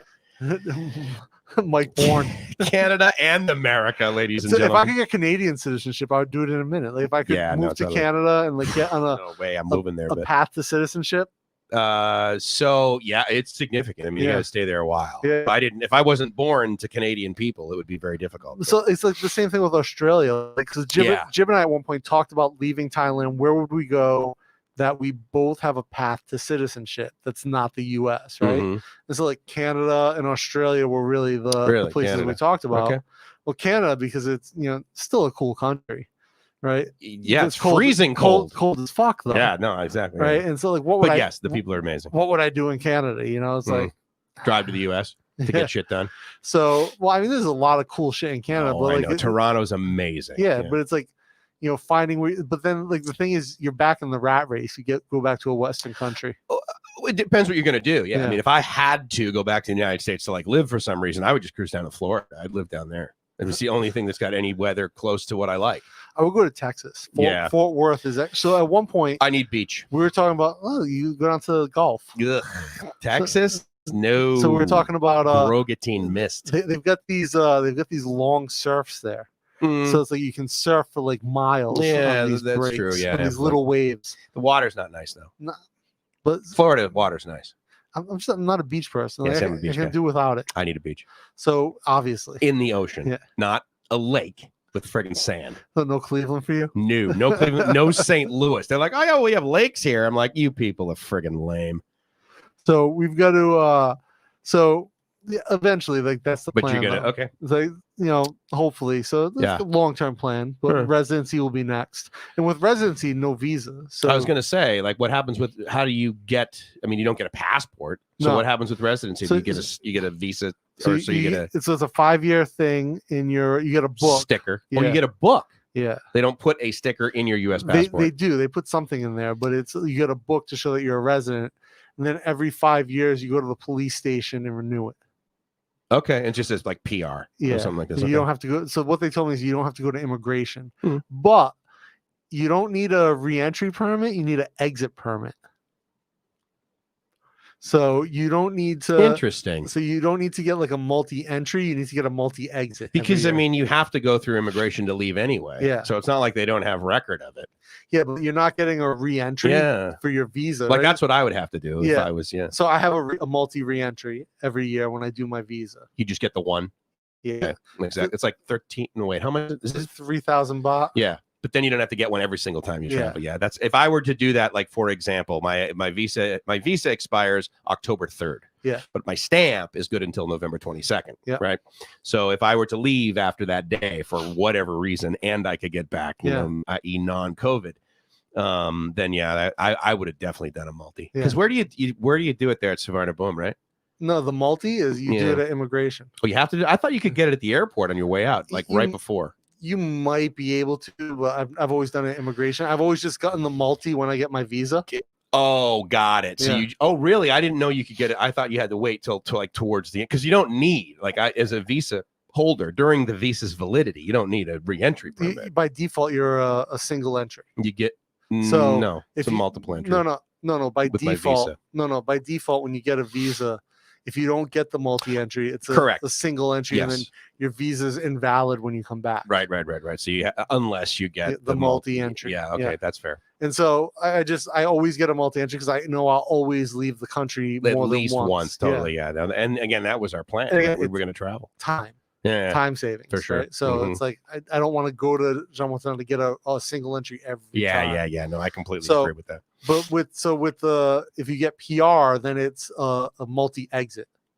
Because they're saying like, oh, you can exit the country with your PR and come back. Okay, that's great. So it's the same. It's essentially the same thing. They just call it something different. So what? So wait, hold on. It's is it five visas in a row, provided they're not, and they have to be in a row. There can't be a gap. Yeah, that was the thing that pissed me off. My first visa was a B visa. My second visa was an O visa, and then this visa now that I have is an OA visa, but expiration in between every single one of them. Yeah. I don't. You think you can appeal that? You think I could get an immigration attorney potentially and appeal that? No, because it'd be great if I only had to do 2 more visas. No, definitely not. And so then because this next visa is going to be a 2-year visa, and then I'd be good. Yeah, it would be a full 5. That's too bad. So then for the if I'm moving towards citizenship, then obviously my Thai has to be much better. For sure. I have to be able to read and write Thai. Yeah. And there's a test and all this. So like I have things to move towards, but that's good, PR is like definitely the next step on that chain. I like it. Dude, so, how far are we in? Because I need something to drink. I need to go to the restroom. 205. Go ahead. All right, go. Yeah, keep going. Good. So Aztec asked Dana, you're telling me that spicy Thai sausage I had would have been good because it was Isan style or something? No, how would I? So yeah, if you can hear Mike, he's talking about it was Ladyboy Dick. But ask if that style. Asking because every year there since have only been bland versions in comparison. So what is the word? So I'm trying to think what they call the Isan sausage in Thai, and I can't remember off the top of my head, but like you can tell by the way it looks. And the Isan sausage has some fermented rice in it, so it has like a funk to it, and it's a little bit spicier because Isan people eat an insane level of spiciness. So in Bangkok, you can say you want something not spicy, and it will be, like a little spicy, right? If last time I was in Isan, I was in Ubon Ratchathani, and I tried to order something not spicy, and the auntie running the shop was literally like, no, you can't have it not spicy. Like, we don't know how to make it not spicy. So that's it. And, so you have to like understand like the spiciness level. But yeah, if it's spicy and it's sour, like fermented, it's from Isan for sure. And then if you see them making it in Isan, it's very dangerous food in the fact that it's like they'll have fermented pork and they barely cook it. And that's how they like to eat it. But there's, that's part of the reason there's a very high percentage of parasites in Isan because of the way they like to prepare that food, which I'm sure is delicious, but because food in Isan is phenomenal by far. Thai food is great in itself. It's best in the world, but Isan food is a completely different flavor profile. So Hugh and Dorman both bounced. All right, guys, we'll catch you later. Greg's back. Can you own land with citizenship? Greg, yeah. So if I got citizenship, yes, I could own land. if you become a naturalized citizen, obviously you can own property. But Greg, you might know. So as an American, there's a provision that, we have the whole amnesty thing if you want to do an amnesty company, but you can also, if you have an amnesty company, that amnesty company, I believe, can own property. So that, there's ways to do that. But yeah, if you get citizenship, you can own property for sure. But again, because Jib could own property now, she's a citizen, so they get a property book here, and then she could put my name on the property book to say, like, I'm the resident, so I'm not the owner, but I live there full time, or I'm the person who resides at that address with her. Doorman, the Clutch song where you got to move to Canada right now and smoke a lot of pot. Yeah, I'm pretty sure we're close to having legal recreational weed in Thailand pretty soon. That's the rumor anyway. You can stay with me in Australia. All right, Andy. Where in Australia, Andy? What part? Because I was thinking, like, for me, Perth seems interesting, even though I believe Perth's like the most remote major city in the world. That's where Aztec's from. Yeah. So Andy was like, Joey's like, oh, you can stay with me in Australia. There you go. Where are you at in Australia, Andy? Don't say that, because he's looking for permanent residency. That means he's going to stay on your couch for 4 years. Yeah, for 10 years until I get citizenship. Oh, Jesus, let me just go to. Okay, I can't be friends with Go More Hike anymore. It's like, I like Pizza Company. Yeah, you mentioned that before. I'm like, I don't get it, dude. I mean, it's not like it's horrible pizza, but it's not good pizza. He's like, I'm a simple man, and they have comfortable chairs. Well, I can't argue. He likes the chair, yeah. The interior, yeah. As far as like a pizza place, the interior of Pizza Company is definitely comfortable. Yeah, for chain, yeah. Yeah, you go inside, like, yeah, it's not bad. Because Domino's is disgusting. Domino's is ridiculous. But here's the thing, Domino's is sort of comforting from like you're going to get shitty pizza for a certain price. And it's the same shitty pizza here as it is in the U.S. I don't mind Pizza Hut. Pizza Hut can have some decent food every now and then. Hey, Andy, here's a question for you Australians. You have you guys don't have Burger King in Australia, right? It's called something else. Burger Queen? No, it's like they have McDonald's, I'm sure. Yeah, but like their Burger Kings are called something else. Same company? Yeah, I think it's the same company. Different branding? Completely different name. Do you know the history Andy, behind that? Is that the case? Can you give us some clarity on that? Aztec's still on, isn't he? Yeah, here we go. Yeah, Aztec's still there. Aztec Andy, let us know what's up. Aztec, Damo hasn't been over here to the Bangkok Strange podcast. Aztec, get him over here. Damo's from Sydney. Oh yeah, yeah, I think so. He's a Bangkokian now. No, but I mean, he's not a Bangkok Strangian, that's for sure. Shout out to the Asian MMA podcast. Yeah, I gotta get some episodes going to the Asian MMA podcast, Greg, for sure. When's the last time you did an episode on Dana Blewett? It's been our episode. Wow. I was editing 6 months ago. Yeah, I've been editing one for like weeks now, and I just haven't pulled the trigger on it. Yeah, it's all Hungry right. Jacks. Yeah, Hungry Jacks. That's what Burger King is called? Yeah. That's so weird. So why do they call it that? What do they call it? Scrunchy Flaps, Hungry Jacks, Scrunchy Flaps. So tell me what is thank you, Aztec. Why do they call it Hungry Jacks as opposed to Burger King? Is there a reasoning behind that? Is it just like did Burger King buy a Hungry Jacks, like the franchise, and just never change the name? Maybe like King or something is weird in Australia. I don't know. I can't imagine. I mean, Burger and King, they're such generic vanilla words. They use it here, and King is you can see where it would be an issue. That's true. Yeah, but there's Burger Kings everywhere. The king of burgers, though. I mean, yeah, they are. That's true. They couldn't register Burger King because there was already a Burger King here. Oh, so like some local guy had a Burger King. Yeah, I mean, I guess I get that. I mean, it's Burger King, for Christ's sake. Weren't they like, dude, we'll give you $10 million to shut the hell up? Yeah, just go away. It's Burger King. Yeah. The revenue is ridiculous at those places. McDonald's apparently McDonald's biggest asset is real estate. Yeah, though. it's the biggest. Yeah. Not necessarily in other countries, but yes, United States. So, do you know anyone worried about this current visa, like the amnesty ending? So, so I was talking about being down in Copenhagen, And there's hippies down there, right? Yeah. And I was looking at a couple of the Facebook groups and everything, and posting like, "Hey, I don't really, I think they're going to extend it again. What do you say we all get together and have like a seance or something?" Because it's kind of weird. And I mean, I'm a fan of yoga. I think that's great. I think taking care of your body's awesome. They were burning some sage. Yeah, but the way, and I don't like sage burning. Smells good to me. I like incense. I think it's good. Took some psychedelics. But that obviously I balk at. I mean, that's ridiculous. But I mean, just the way that they operate and the way that they talk about things, it's a denial of accountability. They don't understand what they're doing. They're basically consciously incompetent. It's ridiculous. And or almost unconsciously incompetent. And so they're talking about, hey, there's going to be strength in numbers. So let's all go to the immigration department like on Thursday. I'm like, how is that a logical plan? Yeah, that's not how governments work. What do you think? As a foreigner, what are you going to do? Picket in front of the local government and get your way? Yeah. This is not a democracy. Ultimately, you're a guest, right? And so I don't get that. And I mean, shoot, dude, my stamp is good till November 21st. I started working on my current visa in August. I'm not going to do this last minute. That's retarded. Joseph Pinto rolling in. Hey, Joseph, good to see you, buddy. Thanks for coming by, man. I really honored that you guys have come over here too. I got a marathon live stream going on tomorrow over on Live My Ass Off. I'm going to start about 8 or 9 in the morning. I can't remember whenever it's 15 hours. I'm going to try and do it. Well, longest one was 9. So I'm thinking maybe I'll do 10 this time. And of course, the reason is because it's now 10 months that I've lived here, And but what I definitely want to do, hopefully you got some time tomorrow. You can come on over because obviously I'll be doing the StreamYard. Yeah. So we can bring you on over and with any luck, introduce us, basically, the Bangkok podcast or the Bangkok Strange podcast over to the guys that normally hang on mine.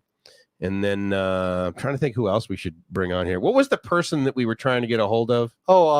His name Chad from CM Media or whatever it is. Oh, yeah. So I sent him a message, no response. Let me CB as in CB? Chad, CB Media. Yeah, we wanted to interview him. I mean, he's been wildly successful, and obviously his production quality is stellar. He's doing some. He's obviously he's a Motorhead guy, so he's into some. Yeah, he's got a couple of topics, obviously. I mean, he's really pulling in a lot of audience, right? So, I mean, he's got the whole, hey, I'm hanging out in Thailand thing. He's also younger, right? Yep. So he's appealing to more, but he's got the whole, cool sports car, hot girls kind of thing. So, I mean, he's hitting like 3 or 4 verticals. Whereas, me and us, basically, we just got, 1, maybe 2 people retiring. Yeah. To get back to you? No. Does he have an autoresponder? No, I haven't got anything back from him yet. So, and I hit him up on Instagram and I emailed him through his submit form. No response yet. Hopefully he gets back to me. I'd love to. He just does some cool shit, and I from watching his videos, I think he lives in Prakanong. So over near by the river. It's not far. Mm-hmm. So hopefully we can get in touch with him and just get him on to talk about because he's clearly he's a motorhead, right? He knows all about that stuff, big and time. He's super tied into that high speed sort of. Like the turbo powered 400 horsepower riverboat, he's willing to do that amazing stuff. And 300 horsepower jet ski videos. Right. So he's willing to do that stuff. And I'd love to talk to him about it because it's so interesting. Yeah, no, big time. I think he's from Atlanta. No, he's from North Carolina. No, he says he's from Atlanta. No, he's got a condo in Atlanta. In other words, he's from there in the sense that the last city he lived in before coming to Thailand. But originally, right? Yeah, he's from North Carolina. Yeah. I was telling Jib the other day. So here they eat. Everyone's talking about Hungry Jacks. Is it good? I mean, is it basically? It's Burger King. Okay, and there's no debate about that. Because it's Burger King, do you guys not even bother? Mariana, what's going on? Hey, Mariana, good to see you. So I was telling Jib the other day about when I lived in North Carolina. Okay. The first time I saw boiled peanuts. Oh, right, versus roasted. So they eat that here as well. They eat boiled peanuts here. And so I was telling her, I'm driving I was driving by with my friend and I saw the signs they were just selling boiled peanuts on the side of the road, 3 big pots. Yeah. And I'm like, the fuck are boiled peanuts, right? Were they good? Yeah, so they're not crunchy. No, they're not crunchy. So I pull around, I'm like, hey, I think I've had them. I'm like, I'm like, hey, I saw boiled peanuts. Do you eat them? I don't know what. Did you plant them? What are they? And the woman's like, oh, sugar, you ain't never had boiled peanuts. You're not from around here. I'm like, clearly. Yeah. And so she's explaining to me there's like salt and pepper, there's like spicy ones. They put different seasonings in the pots. Okay. I was like, well, what should I try? She's like, oh, sure, you just start with the salt and pepper, like first time. Go easy. Go easy, and then we'll go to fried green tomatoes. It's like $1 for like just like a bag of these. Right. And so I get it. It's really good. It's different. Right. And then so I was talking to Jim, and Jim's like, oh, they don't like, do you grow them where you're from? You got to understand, like in New England, like we don't grow any, there's no agriculture. Well, not true. I mean, cranberries are huge. So we have some agriculture, but it's not like the South where there's like, correct. Yeah. Like huge plantations. No, the land's too valuable. Yeah. And like Cape Cod, right? Cranberry, stuff like that. And like Rhode Island, there might be a few people who have like maybe 100-something cows. Blueberry farms. Blueberries, like berry farms, stuff like that. But like there's no huge agricultural expanse. That, all the corn is in the middle of the country. There's no one with like 100,000 acres just growing whatever they want. Pine trees.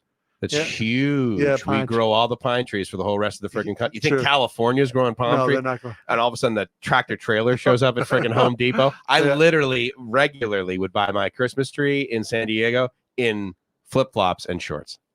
That's so bizarre, dude. Because the way Christmas is back east, it's just like so weird.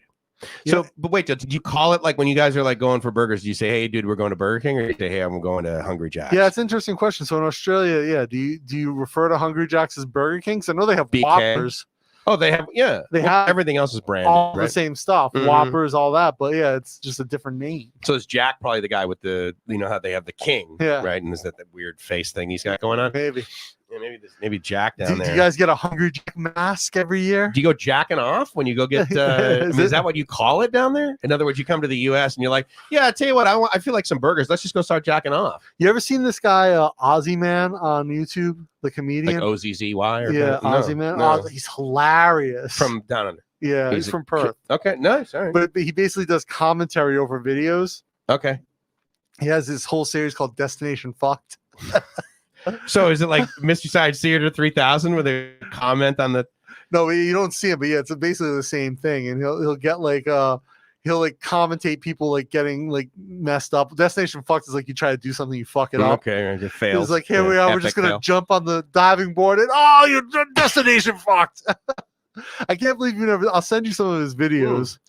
And no, we never refer to it as Burger King. No, okay, fair enough. I mean, I guess that makes sense, right? I mean, it takes 2 hands and a Whopper. 2 fist burgers at Hungry Jack's. That's pretty good. I do like the Whopper, dude. 15 0 down and 15 million shockers. 15 million shockers. That's great. Oh, so the guy, the security guard in my front, because he had to do the temperature. Yeah.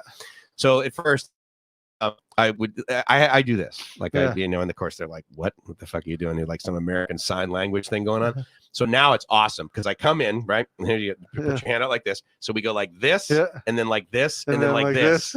And the Thai guy does this now. He like initiates it. Before I had to initiate it, but now it's like I come out of the elevator. All about it. He's like, oh yeah, he's like getting ready. So I'm like, this is so rad. I have like this buddy now, and he like takes my temperature. Is that wrong?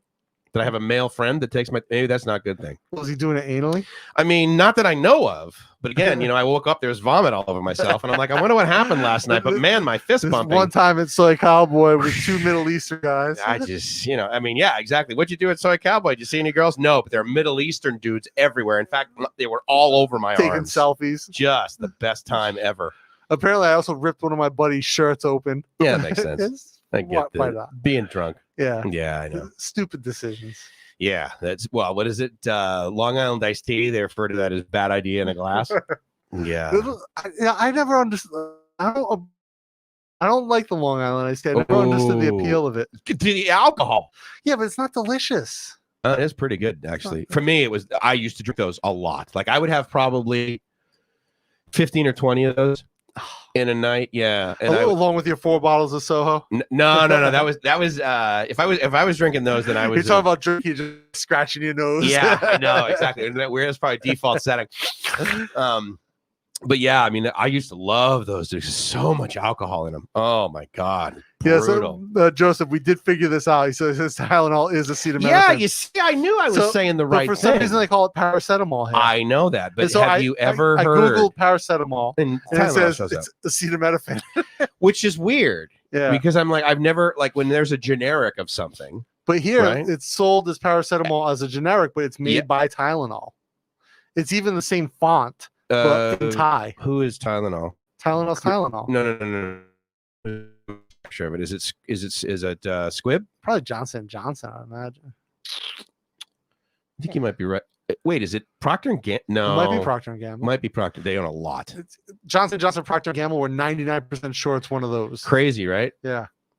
But yeah, so it might be SmithKline Beecham. I don't know. Anyway, regardless. Anyway, it doesn't matter. Aztec's up here with the 5s. Yeah. Ha ha ha. He's ha ha ha honest. So he's probably talking about your nose scratching. Yeah, exactly. So like, I don't find the Long Island iced tea appealing as a drink at all. Okay, here's the deal. You're not an alcoholic.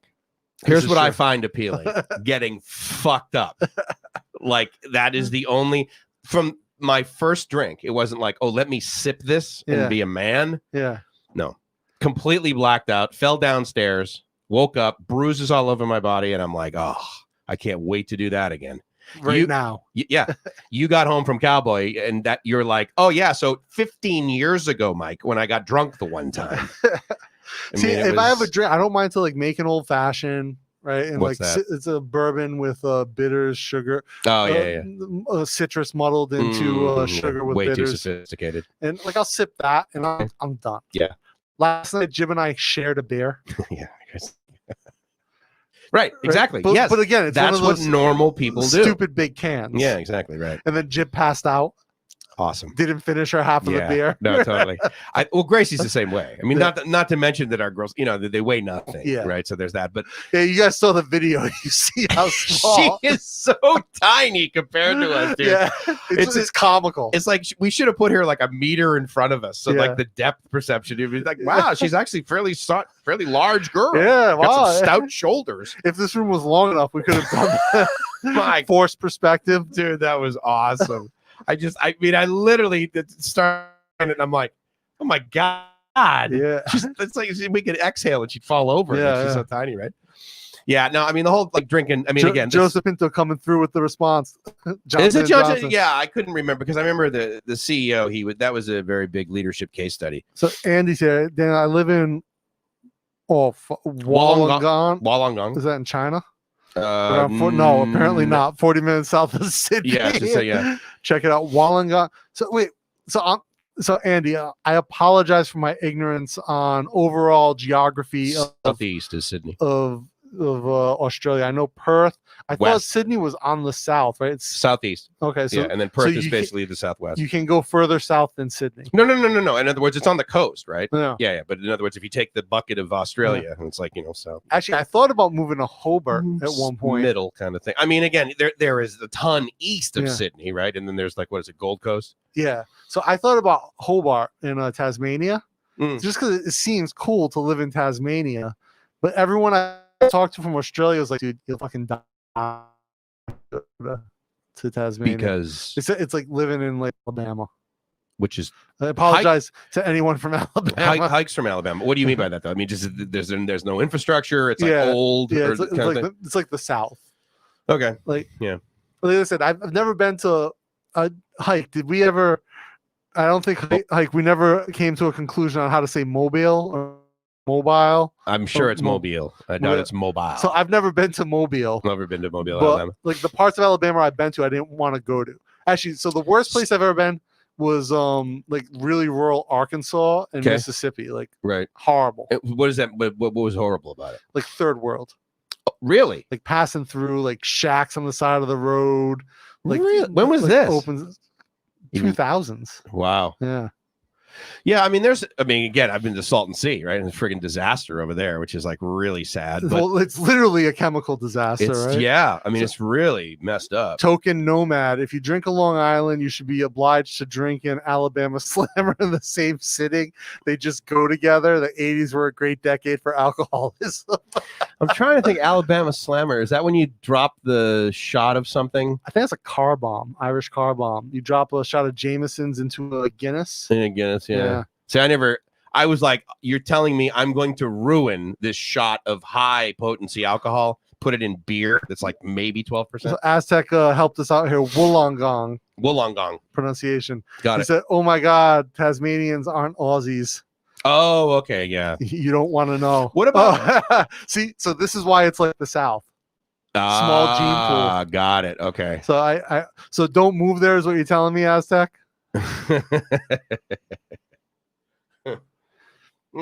So Joseph saying what? Yungling with the Jameson, no Youngling? ice. I don't know. Yeah. Mobile. Yeah, Mobile. Okay. Yeah. Thank you, Hike. So I've never been to Mobile. I'm assuming. Like, here's the thing: like in the South, right? Just like West Virginia is beautiful, right? But like I don't want to live like you meet people and like there are parts of West Virginia where it's just scary. It's parts of Western Mass. Yeah, they're part of Western Mass. Jesus. Well, again, I grew up in Rhode Island. Like, you're south of me. Yeah, I'm south. Of you. But also you're below me. But Pawtucket's like again, like I'm sure blue it's collar like, city. It's not a horrible place, but it's not great. And no. Totally. Like I lived in Lincoln, which is like my first house I owned was in Lincoln, Rhode Island, which is just north of Pawtucket. Yeah. It like I had a bunch of land. It was nice. All the houses were nice. Sure. But, like every morning you woke up in Lincoln. Yeah. Like, but the nice thing was I was only 15 minutes from Providence. Yeah, I mean, but Providence is also a pretty, kind of blue collar city. Yeah, Providence is. Here's the thing: like in the summertime, like in the spring and summer, like Providence is pretty nice if you can get past the smell of the river. That's my point, right? Is it the river? But it's also like a lot of factories, manufacting. I mean, it used to be. Okay, yeah. So here's what makes it a shitty city. There used to be. Right. Yeah. So there's older. Right. Same in Pawtucket. There used to be a mill town. So it's Milltown. That's right. It's the home of the Industrial Revolution in America. Yeah. Slater Mill was the first hydropowered mill with the Arkwright system, but used to be. Yeah. Now it's like one of these cities sort of stuck in like what is it in this new America? It's fun. I mean, and you could say Pittsburgh, right? Same thing. I mean, it's just like this Cleveland. Cleveland. Yeah. I love Cleveland as the city when it's not winter. Pittsburgh, Detroit. Like I love Detroit. I almost moved there. Well, dude, St. Louis. Let's face it, right? Everybody at some point in their life had either they worked there or one of their family members worked for Anheuser-Busch. Yeah. I mean, the Bush family is huge there, but now that it's owned by AB InBev, no one gives a shit. So Coors and so Pabst Blue Ribbon, right? That's the shit we used to drink in college. I do not know why people drank beer. Coors is actually not a horrible beer. There's no alcohol in it. What's the point? It's like snorting baking soda. So, I'm not a huge beer guy, but last night we had this beer made from riceberry.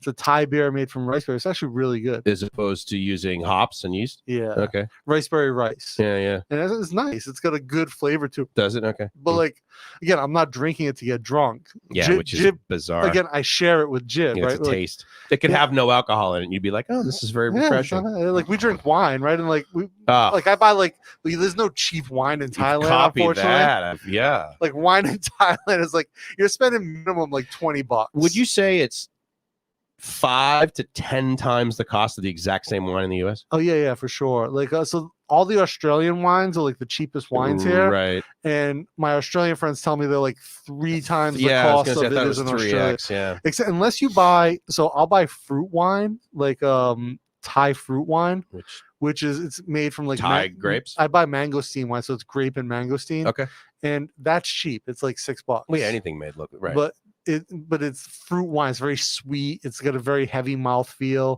but it's like a nice dessert wine. Like if you're gonna have like friends over for dinner and you want to have like a something to drink after dinner, it's like a dessert wine. It's not bad. It's heavy, especially if you're gonna have like if I make like a peach cobbler or I make a like something like that that's already sweet. You're gonna have a sweet wine with something sweet already. Yeah, it matches nice. Well, a peach cobbler has like a little savory to it because it's cinnamon. That's way too. I don't understand that. So that Rhode Island. Did you know Peter from Family Guy? So obviously, Pawtucket. Was it Pawtucket Pete, the beer from Family Guy? So basically, I know many Peters from Family Guy. Yeah, right. Totally. If you grew up in Rhode Island, just like Mike knows many of every character Mark Wahlberg's ever played.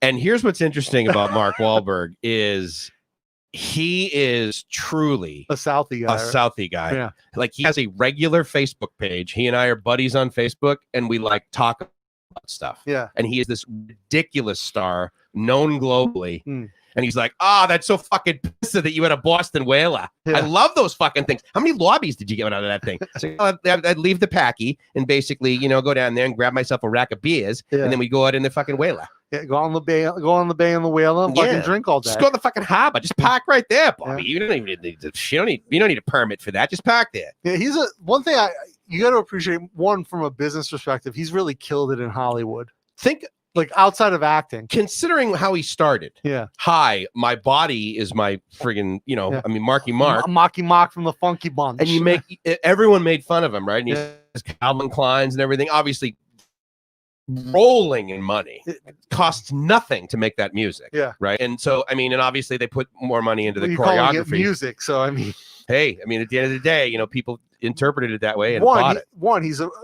He is a good actor. He's a great actor. Accent aside.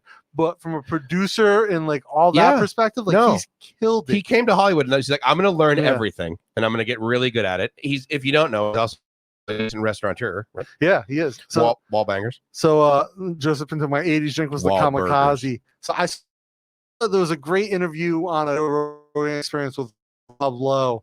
So I think you and I talked about this. He's like, I love the 80s. It's not Rob Lowe. It's Roe Blow.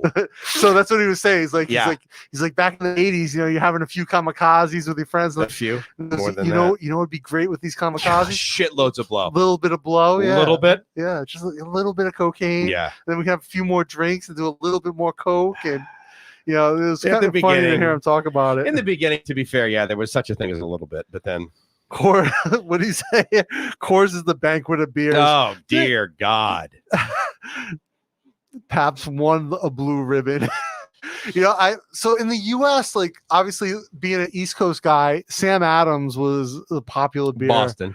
And the Boston Lager. Harpoon is actually the Harpoon IPA. I've never heard of that. So I haven't heard of any IPAs. It's a Boston beer. I got sober before IPAs existed. So it's a good beer. Harpoon's a local beer. And then when I lived in Cleveland, God, what was the name of Great Lakes Brewing Company made some really good local microbrew. It's not so they're so big, right? You can't really call it a microbrew. Okay. Like Sam Adams isn't a microbrew. No, it's giant now. So and it started out. Great Lakes is probably very similar, but they're good quality beers.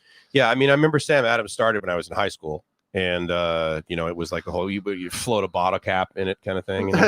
Kamikaze Thursdays was our kickoff to the weekend. 50-cent commies. That's kind of it. Kamikaze Thursdays. For some reason, I remember that. Is that like Taco Tuesday? Like it's like a global thing that people do? Loch Ness Monster was my favorite shot. Midori, Bailey's, and Jaeger. Yeah, I remember doing. What was the things that we used to do? What's Midori? Is that gin? Jesus Christ, I can't remember. I remember doing blowjobs. You remember doing blowjobs? You put your hands behind your back. No, and then there was Bailey's. Then there's sausage at Soy Cowboy. No, after you have, you gotta wash it down with something. Spicy sausage. But you've never done that. You just like put your hands behind your back and you put your mouth over the shot and you drink it back like that. I have never done that. You've ever seen it being done? No. I should probably take you to some bars that I normally would go to if I was drinking. All right, Andy, have a good one, man. Thank you for stopping by, brother. Man, this is really cool. Well, our topic is yeah, we're freeform. Well, we covered everything that was in the thumbnail. Yeah. So check. So I wish I could, dude. Cocktails are not hard. Like the simple ones are good. Like an old fashioned bourbon. Here's what you do: start bitters. by making a screwdriver. What's a vodka and orange juice? 50-50. And the beauty of it is what you want to do is you want to say, okay, I can make these to taste the way I want it. Right, because you can put a shitload of vodka and orange juice, and it's like, oh my god, this is too much for me, or whatever, and then just add the other ones. Cocktails are friggin' simple. Yeah.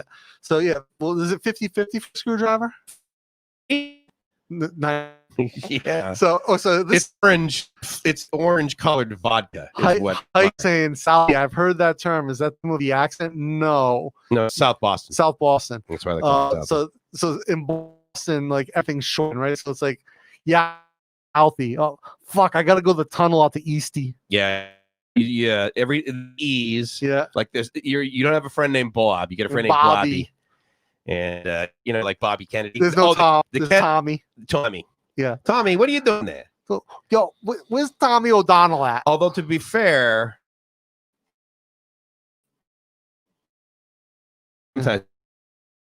Mikey's. There were some for Yeah. sure. You know, So- the most famous one, DJ Mikey Mike, right? From the Beastie Boys. So, but yeah, no, you get like so South, what they call South Boston. That accent is a very stereotypical Boston accent, Yeah. but it's really the Massachusetts area. Irish. Yeah. And then there's a North End, which is Italian. So that's Providence is the most of the Italian accent. It's Federal Hill, Providence. Oh, okay. Like if you ever watched Departed, like, oh, you Italian boys up from Providence, right? So that's where all the Italian mob was. But yeah, the North End traditionally is an Italian neighborhood. Now it's kind of like a hipster gentrified neighborhood. In Boston, you mean? Yeah. Or also in Providence? In Boston. Federal Hill's also like a gentrified hipster neighborhood in Well, Providence. I mean, again, dude, you got to remember that the city in the entire country with the highest density of housing projects was Boston. Somerville, Mass. Oh, was it Somerville? Yeah. I thought it was Boston. No, Somerville. No. And so it was really, really cheap. So some guy came in and he goes, okay, well, I'm buying all these things. I'm going to freaking set fire to them. Yeah. And now a friggin' house in Somerville is like $750. But you know what's crazy? In Cambridge, a lot of like Ooh. native Cambridge people don't have that accent. Well, okay, you got to remember that Cambridge is where Harvard is. Yeah. Okay, so there's Harvard Square. Yeah. Then there's Cambridge, and then there's the Commoners in Boston. Yeah. Right. Because I mean, how long does it take you to get from Harvard Square to Southie? 15 minutes on the T, right? Yeah, not even. And it is the It's other a side. straight shot of the red line. Yeah, right? it's where the red line. Yeah, Right, it's a straight right shot, from Harvard. 15 minutes. And I used to hang out there. I used to hang out at Wigglesworth Hall. Yeah. And you know, I mean, it was my book, believe it or not, when we hit #1 on Amazon, believe it or not, the Harvard bookstore sold it. I walked in, I talked to the guy, I'm thinking there's no way. Yeah. He's gonna be like, dude, go to friggin' like Borders, go to some generic place, sell it at friggin' Walmart. I walk in, he starts going, he literally read like speed read like the first, and I said, well, here's my story, and he like reads it because it's only like 10 pages. He's like, yeah, definitely. How many of these can we get? I'm like, how many you want? I like literally only had 24 on me, right? And took them all. Harvard bookstore. I'm like, you got to be kidding me. Nice. It was amazing. Oh, and here's the other thing. What's the easiest way to find out if someone actually knows anything about Harvard or Harvard Square when they go to Harvard and they say the Harvard Co-op? Because essentially that is what it is, but no one calls it that, right? It's the Harvard Coop. Yeah. And of course, it's the total incorrect pronunciation. Yeah, but it's Harvard, so it's okay. It's Harvard. It's the Harvard Coop. So actually, if you don't know, the previous king of Thailand, Rama IX, was born in Cambridge. And I remember I was having this. Parents went to Harvard, right? Parents went to Harvard. Yeah. And I was having this conversation with somebody who's like, no, he's born in Boston. I was like, it's a very different place, Boston and Cambridge. And this guy's lived in Thai, speaks fluent Thai. Like, he's like, no, he's from England. He's like, no, he's the guy's from England. He's from England, Like but he lives here. Yeah. He's like, no, he was born in Boston. I'm like, I 100% guarantee you, born in Cambridge. Yeah, but you got to remember, like when people ask me where I'm from, you say Boston. Yeah, I don't say Hingham. Yeah, and I was like, what? What do you say? Rhode Island? Rhode Island. Yeah, you don't say Providence. No. Yeah. Because for me, accuracy is a thing, right? So I get it. If I were to say Providence, that's a lie. But you got to remember that you're also, or at least I am, I'll just speak for myself. I'm being accurate to the point where they will understand it.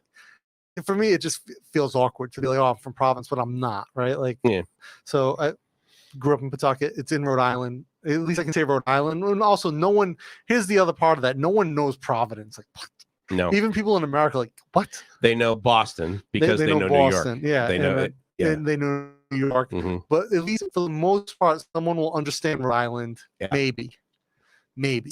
What's interesting is when I do say the Boston thing and then they come back with, oh my God, I'm like from, Massachusetts or whatever. They give me a city. I said, okay, well, actually I grew up in Hingham. They're like, oh, Hingham. Hingham's like it's like HISO. I'm trying to remember like what, well, if you, do you know like La Jolla, would you know like wealthy cities in the world? In the world? Sorry. Well, yeah. I mean, it's not Singapore, but again, you got to remember the towns that are affluent in the United States are not usually. I mean, nobody knows Rancho Santa Fe, but it's like the highest density of people that are billionaires. Midoriya's melon liquor. Oh, that's right. But yeah. I used to drink. Yeah. F7. What is F7? Oh, did you hit refresh? No, F5 is refresh. Oh yeah. What's F7?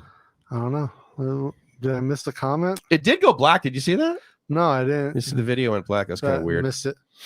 Okay, I make screwdrivers, but they ain't what I mean. Shakers, ice, oranges, lime peel. Yeah, so Aztec, throw in a little bit of citrus peel into a drink, and let the before put it in sugar and let the sugar extract the oils from the citrus peel.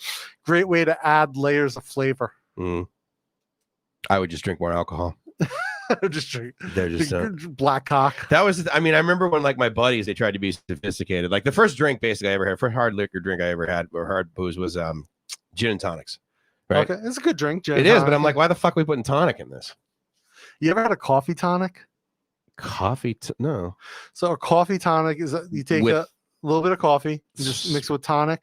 Really? Yeah, maybe you can throw like a little bit of citrus in there. I like to do it with a little bit of a kefir lime peel. Interesting. Yeah, but you're more sophisticated when it comes to liquids anyway. Like I'm just like, no, I do it for function.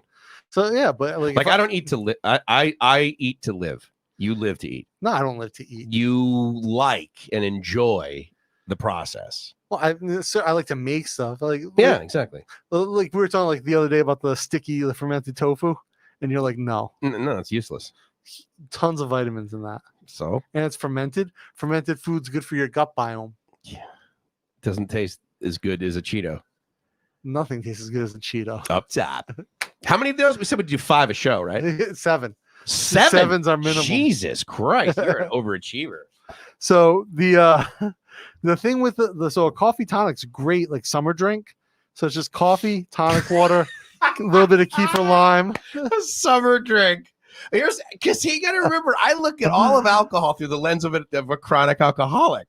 So when someone says, "Oh yeah, I only drink those during a certain time of year," I'm like, "Yeah, I only drank when I was awake." No, so there's no alcohol in it. It's just coffee and tonic. Okay, fair enough. But so if you want, summer drink, if you just want to have like coffee, but have like a little bit of like a refreshing fizz. I like it, that. Right, a little bit of tonic water, some coffee. I like iced coffee. A little bit of so it's cold, yeah, but it's the tonic is like what gives it the fizziness. I you know the coffee that I love on the street. Yeah, the Café Barong. Café Barong. Yeah. It's awesome. Yeah. In fact, I hope today. But you like it with like condensed milk. Whatever they put it, I don't like all the milks. I have no idea what they do to it. Yeah, but you're right. They throw white stuff in there in various forms. Yes. Powder, real like watery liquid, non-watery liquid, really sticky liquid. Yep. And then they put it all together after they've poured this black I mean, look, okay, show them the bottom here. Yeah. Okay. Yeah. So you see that like film they got going on? That is the coffee that they pour in. And how much? I think is what, 25%? And the remainder is like liquid. Yeah. Or sorry, like milky. Like you cannot drink. You can't even take one sip of that stuff. No, I'd die. You'd pass out. My gut would just be like, just leave my body. Yeah, no, you turn inside out. It'd be like not what was it? Alien? Yeah, Alien. Come right out of your tummy. So, but yeah, it's basically usually it's like regular milk, condensed milk, and evaporated milk all mixed together. I get that. And then a little bit extra poured on top for good measure. That's right. Yeah, because after they put the ice in, they pour the evaporated milk. Like all over the top. But it's what's interesting is when there's 2 things that I just thought of that it seems like the Thai people, they look at me and I'm doing something different. Oh, you tech guys. And they like it. They like really appreciate it kind of thing. They're like, oh yeah, that's good. The first one is buying that coffee. Because normally they're like, oh, we'll give him instant coffee like all the other gringos wanted. Yeah. The other thing is using my True wallet at 7-Eleven. Yeah. For some reason, they really appreciate that. Yeah. They're like, oh yeah, good. It's super easy for them. Because cash is not difficult, but they really seem like I feel like I'm a part of the community when I'm using that thing. So North me, Carolina? Myself, and Irene, yes, Rhode Island, also Super Troopers. Rhode Island's very Rhode Islandy.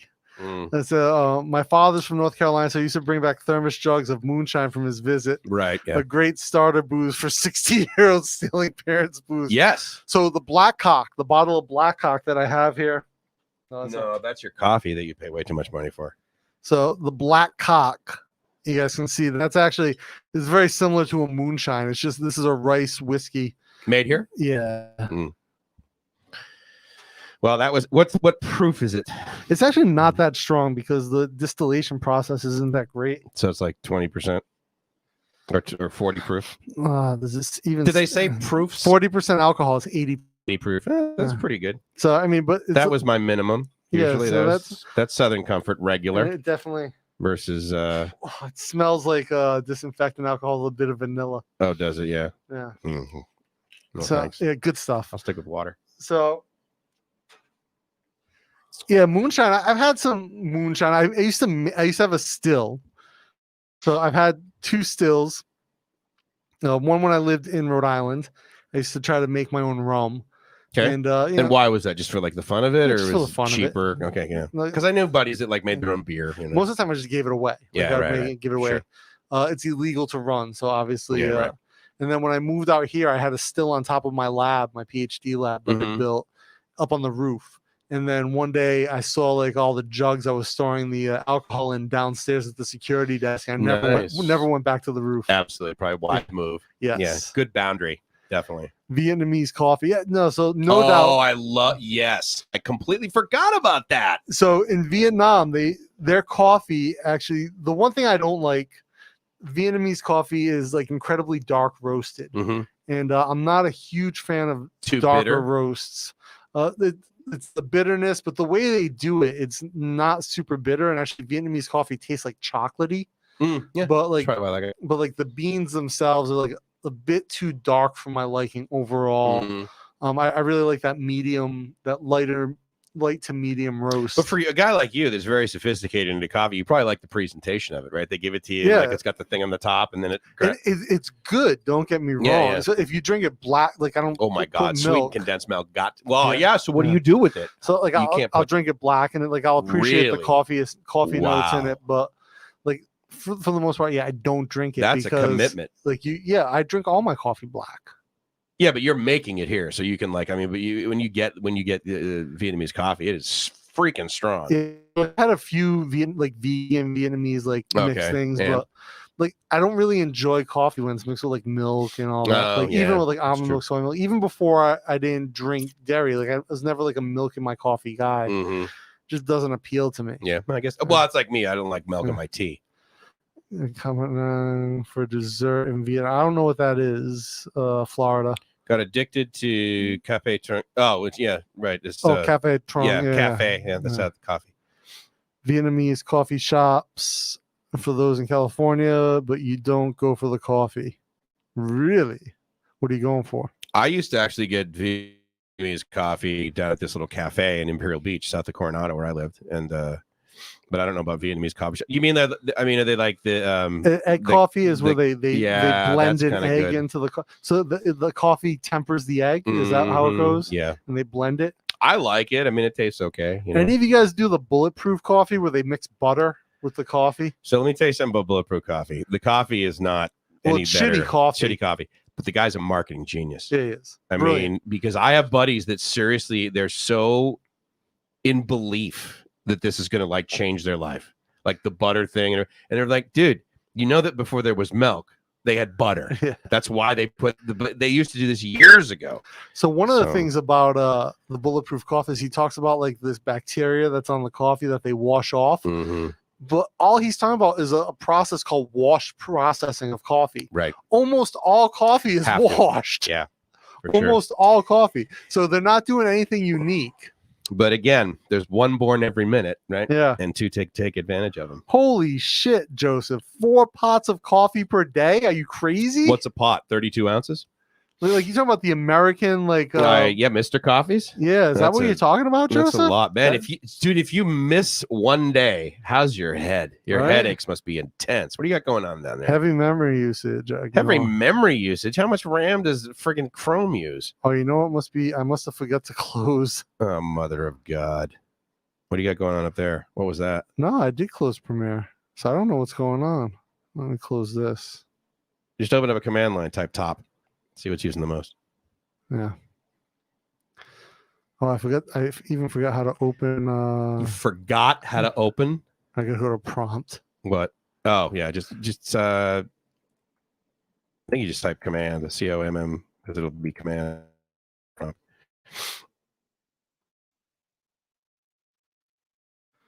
It's not.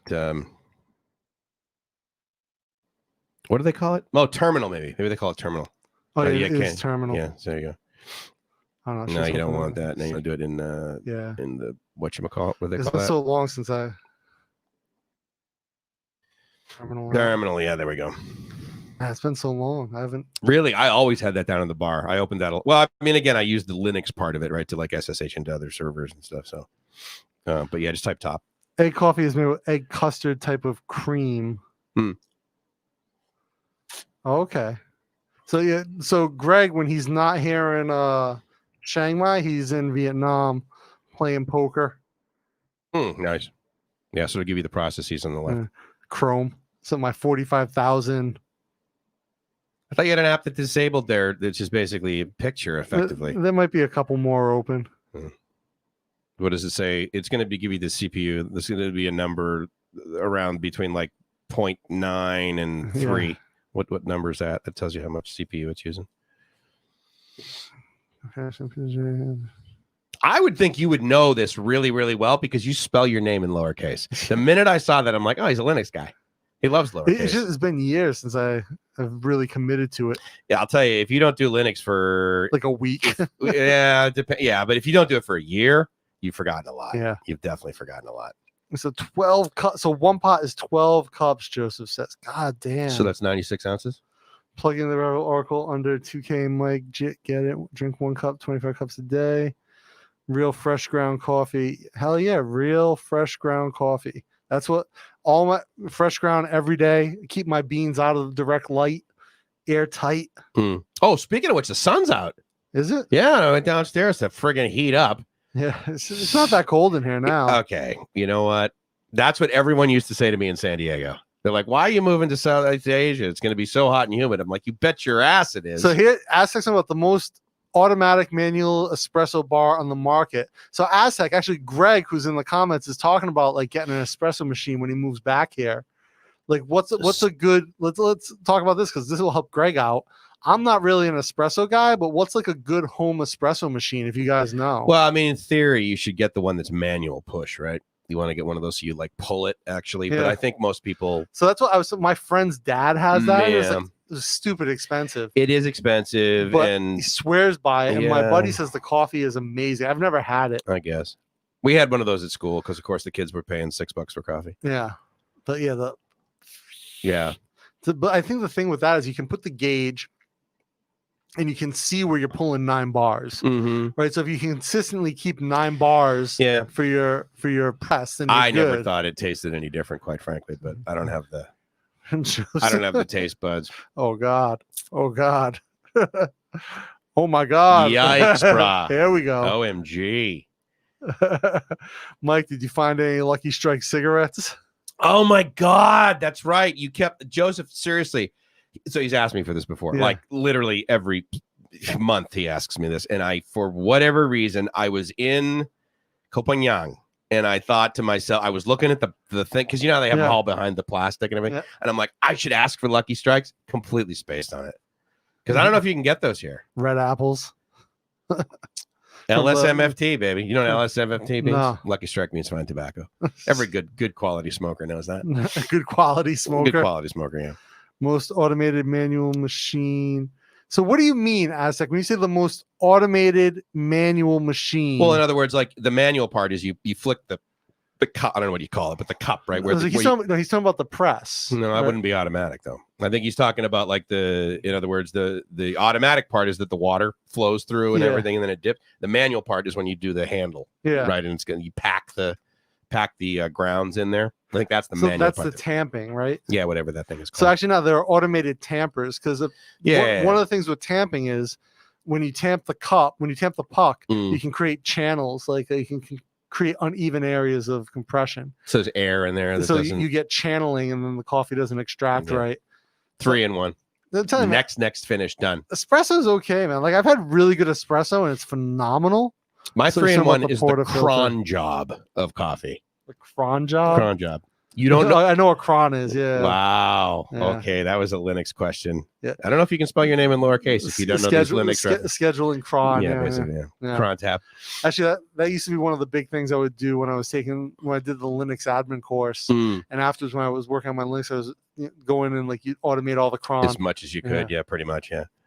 I love Linux. It's very, very reliable. It's the reason the Mac is so amazing. I remember, so like if you say the file system on Linux, fucking Like remember, like with old Windows machines, you have to do defrag and all this stuff. And yeah, but that optimize wasn't a software issue. That was a hardware issue. No, that was a software issue. That's the way that the disk system was designed. Yeah, but the OS wasn't responsible for that. It was the software that was inside the disk. No, it was the like the FAT32. That's part of the OS. Yeah, but the way that they would put the because you could run Linux on the same machine, mm-hmm. and like it solves all of that the way that it allocates space on the disk. Well, it's also part of the hard drive. That's why, like new hard drives, you don't need to do that, even if you run an old OS. No, it's because they fixed it in the newer versions of file operator and file management. No. In other words, if you run an old version of an OS, you don't need to defrag. Because the hard drive takes care of it. You still run like FAT, old FAT, Yeah, you don't need to, right? That's my point. No, you do. It handles it on the disk drive. Trust me. I'm not sure about that. Yeah, that's why you don't need to do it with a solid state hard drive, no matter what OS you use. So Aztec uses Grinder. What do you use Grinder for, Aztec? Finding sausages so I cowboy at 2 a.m. You know, Grinder is the Grinder app for gay. That's app. what I'm saying. Yeah. I'm trying to joke with him here, Mike. Barista Express coffee machine. I love it. Oh, Look, yeah. 700 US. Fuck. Yeah, but people, I mean, look, my double-walled stainless French press was 700 baht. $20. And it has lasted me for years, and it makes me the same consistent cup of coffee every time. I would agree. I would think the French press would do a great job, and then you use the special filter too, right? Well, yeah, that would cost me another 20 baht. Yeah, the panty filter. Yeah, the panty filter. Yeah. So we got a link here from Aztec on to buy it for the espresso machine. Yeah. Oh, is he a? Okay, back to coffee. Exactly. Stay away from Linux, Mike. So I'm using the $20 French press with my fabric filter, and it is phenomenal. Meaning you get a very good quality, consistent quality cup of coffee every day. Well, the quality really the application methodology makes a difference with the beans, the water, right? I use filtered soft water. I brew at a certain temperature. Intense. Yeah. You filter the shit out of that thing. I do. It takes forever to get the water out. It's slow, right? But it's reliable. But which is good. 20,000 baht for that filter. Yeah, and then you're drinking tap water. Yeah, which is awesome, dude. I mean, because I buy. Well, sorry, I don't buy. I mean, I do buy, but I have the containers, and I go down to the machine, which is pretty cool. What's neat about my condo complex is they actually put the date on where they change the filters and everything. Yeah. That impresses me. I don't think it's ever been more than 2 months. So I've had that filter for a year. I just had it serviced, changed all the filters and the UV light because the UV light died. Okay, 3,000 baht. And the guy comes. Yeah. And that's nice. I used to have that because it's a reverse osmosis / no, mine's not an RO machine. But it's full on microfilter. It's like 3 stages of filters. 4 filters plus a UV. And then you've got, is it charcoal anywhere in there? There's a charcoal filter in really? there, yeah. Nice, dude. That's pretty sweet. There's a sediment, a charcoal, a softener, and then something else. And then it goes through UV. Last step before it comes out the tap. Nice. Yeah. Do you ever? I haven't seen this, but do you put it in containers and then put it in the fridge so you have the cold version of that water? No. Yeah, you don't like cold water? Not really. I love cold water. Love everything about it. Except when we're going to be showering in the hill tribe. Yeah. That's when cold water is going to piss me off. Cold water. I was thinking about that this morning because you know how you turn the water on, right? And it's got the point of use. So effectively, hot water comes out almost instantaneously. But there's still 10 seconds of not super hot water. And I'm like, oh man, this is kind of chilly. And I'm like, I am fucked when we go to the hill tribe. You know, they don't have a shower head there. It's a big bucket, concrete tank of water, and you just scoop it with the bucket and throw it overhead. That actually is pretty awesome because with 2 buckets, dude, you drench your body in really. I mean, I know I'm not going to end up shaving. By the time we leave, I'm going to have a full head of gray hair, and I'm going to be wearing this scarf, just so you know. I'm also going to be using this scarf to wipe my bum. Aztec, man, double-walled stainless French press, and then preheat it so you maintain a constant brew temp for the 4-minute brew. Oh, fantastic! So you pour boiling hot water in there, let it sit for a while, and let the metal basically absorb the heat. Yeah, and then you dump it out. Yep, and then you pour in a different water. No, so basically my heater keeps water at 85°C. Oh yeah, that machine. Yeah. So I fill it with that. Right. And then I let that sit for about 10 minutes until the outside's hot. Then I use some of that water to defrost my filter because I freeze it after I use it. Yep, your panties. Empty it. Frozen panties. My panty filter. There you go. And then I'll fill that. I put the coffee in. I bloom my coffee for a minute. And and after the bloom, I fill it the rest of the way up, give it a couple stirs, top it, rest of the time, and done. But you also had a timer downstairs, I noticed. Yeah, so I time it while I how many? 4-minute total brew time. Yeah. 60-second for the bloom. So it's 200 milliliters of water, bloom it for 60 seconds. Got it. And that just releases the CO2 that's trapped in the beans because they're fresh. Okay. But you don't have to bloom your 3-in-1. No, did never. So, and then I can make coffee. So after, and when it blooms in the French press, you see it kind of dome up. Okay. And like all the bubbles coming out. So break that crust, add more water, stir it, put the top on, submerge it like 1 millimeter, and then the rest of the 4 minutes runs out, pour it through the filter, good to go. See, I love stuff like this because, again, it is really interesting to me. I mean, humans are crazy interesting, right? But it's like really interesting to me what other people find enjoyable, like pleasurable kind of thing. Because, again, you know, I mean, technology wise, obviously, I mean, I could talk about that all day long. And a lot of people are like, I don't care, dude. As long as like when I hit the enter button, it works. Just make it work on the back end, Mike. I don't care. And that's, one could argue, the majority of the humans, which is why StreamYard is so popular. So this is interesting. So Joseph says best coffee, Death Wish coffee, dark roast. So I've had Death Wish. Yeah. Okay. So I've had it. I don't think it's that good, Joseph. Where's it from? It's American coffee. Oh, okay. So I believe, well, it's American brand. I believe they use Colombian or Guatemalan beans. Okay. Blue Mountain coffee from Jamaica. Best coffee I've ever had. Blue Mountain's good. Blue Diamond coffee from Papua New Guinea is also quite nice. It tastes like red fruit. Never had that. But I had a friend bring me back some from Papua New Guinea. It's quite nice. But so Death Wish is Robusta, right? So it's a high caffeine. Big fan of Robusta. I hate Robusta. Yeah, love it. I hate the flavor of Robusta. Love everything about Arabica is so much nicer. Much nicer. Yeah. But for me, it's Robusta. So if you want just straight caffeine, yes, Death Wish will do it for you. If you want good flavor, like a good, like naturally flavored coffee, Arabica all the way. Sounds like Death Wish is for me then. Yeah, Death Wish is for you. Can I buy it here? No, well, it'd be stupid expensive. Okay. But you can buy Robusta here, which is the same thing. Where do I buy stuff like that? Like Villa? Yeah, you can buy coffee at Villa. I'll show you some other coffee shops that are around that you can buy beans at. Okay, yeah. So the other thing for Robusta, if you want more caffeine in your coffee, you want a lighter roast. So when you're dark roasting your Robusta, you're burning away more of the caffeine. So you want to do a lighter roast. I told you that I saw it down the street. The only place I've ever seen in Thailand, ever, also including Vietnam, decaf.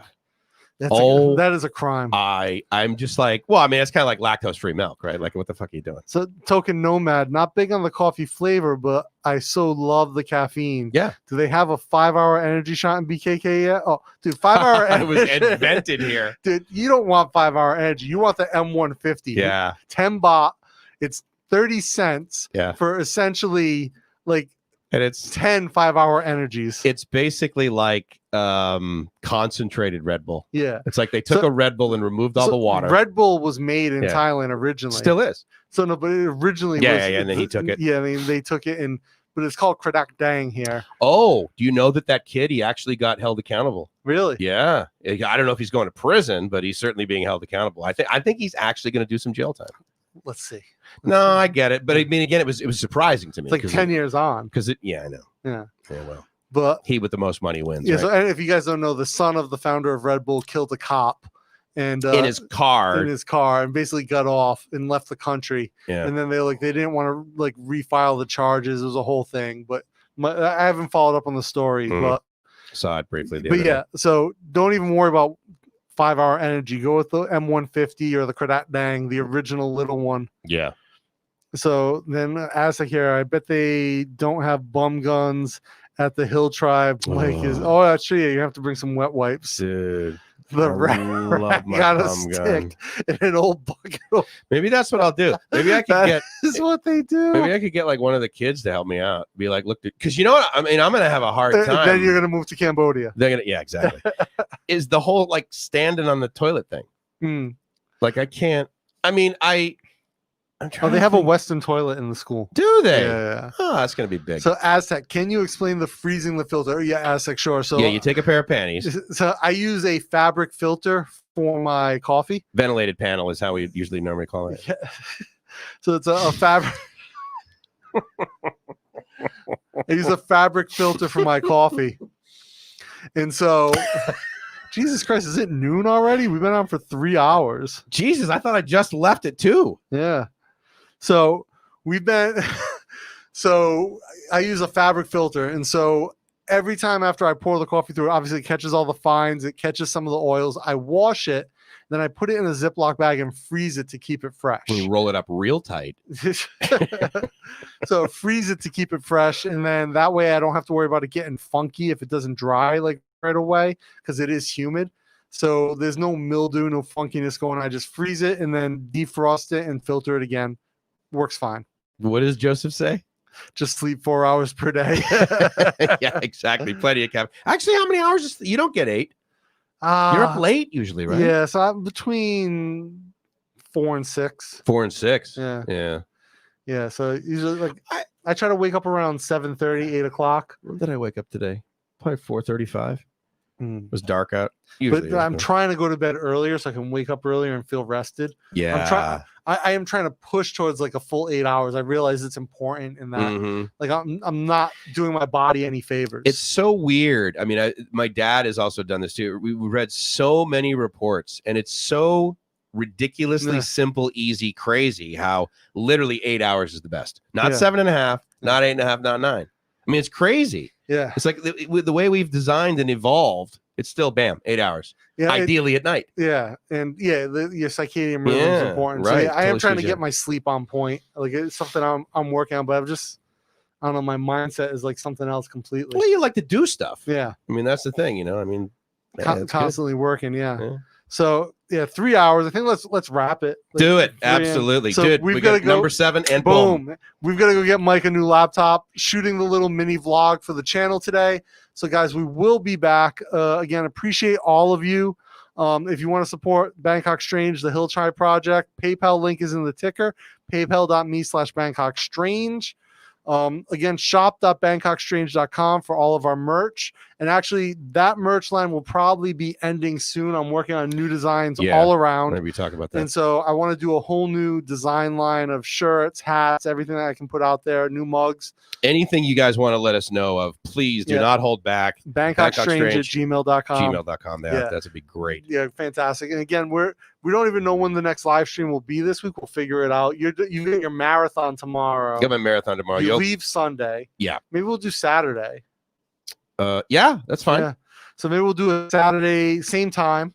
Yeah, 9 o'clock is good. Live stream Saturday morning.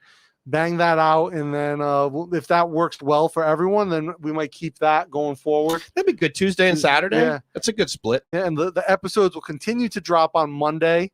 So you'll get Monday morning East Coast America time. You'll get the new podcast episode. Again, that's available. Shop link does not work in the description. Really? Which one? In the description. Oh, you probably just you mean the description on the YouTube video? You probably just mistyped it. Oh, maybe. Shop.bangkokstrange.com. Just type it in. Yeah. I'll fix that in the description. Thank you for letting us know about it. Yeah, Mario, thank you so much. Appreciate it. Shop.bangkokstrange.com. We'll bring you right to our Teespring shop. But like I said, I'm doing a whole new line of designs, so we'll have some stuff out. Will be interesting. And I think we might do some probably after the Hill Tribe. We'll make some cool Hill Tribe type designs. For sure. That'd be awesome. Yeah. With that said, guys, 12 o'clock, 3 hours. We appreciate you guys hanging out with us so much. Yeah, you guys are awesome. Yeah, pulling it through. Again, subscribe, shop.bangkokstrange.com, PayPal for the Hill Tribe Project. And, just put a note for Hill Tribe. Let us know. Until next time, stay strange. Peace.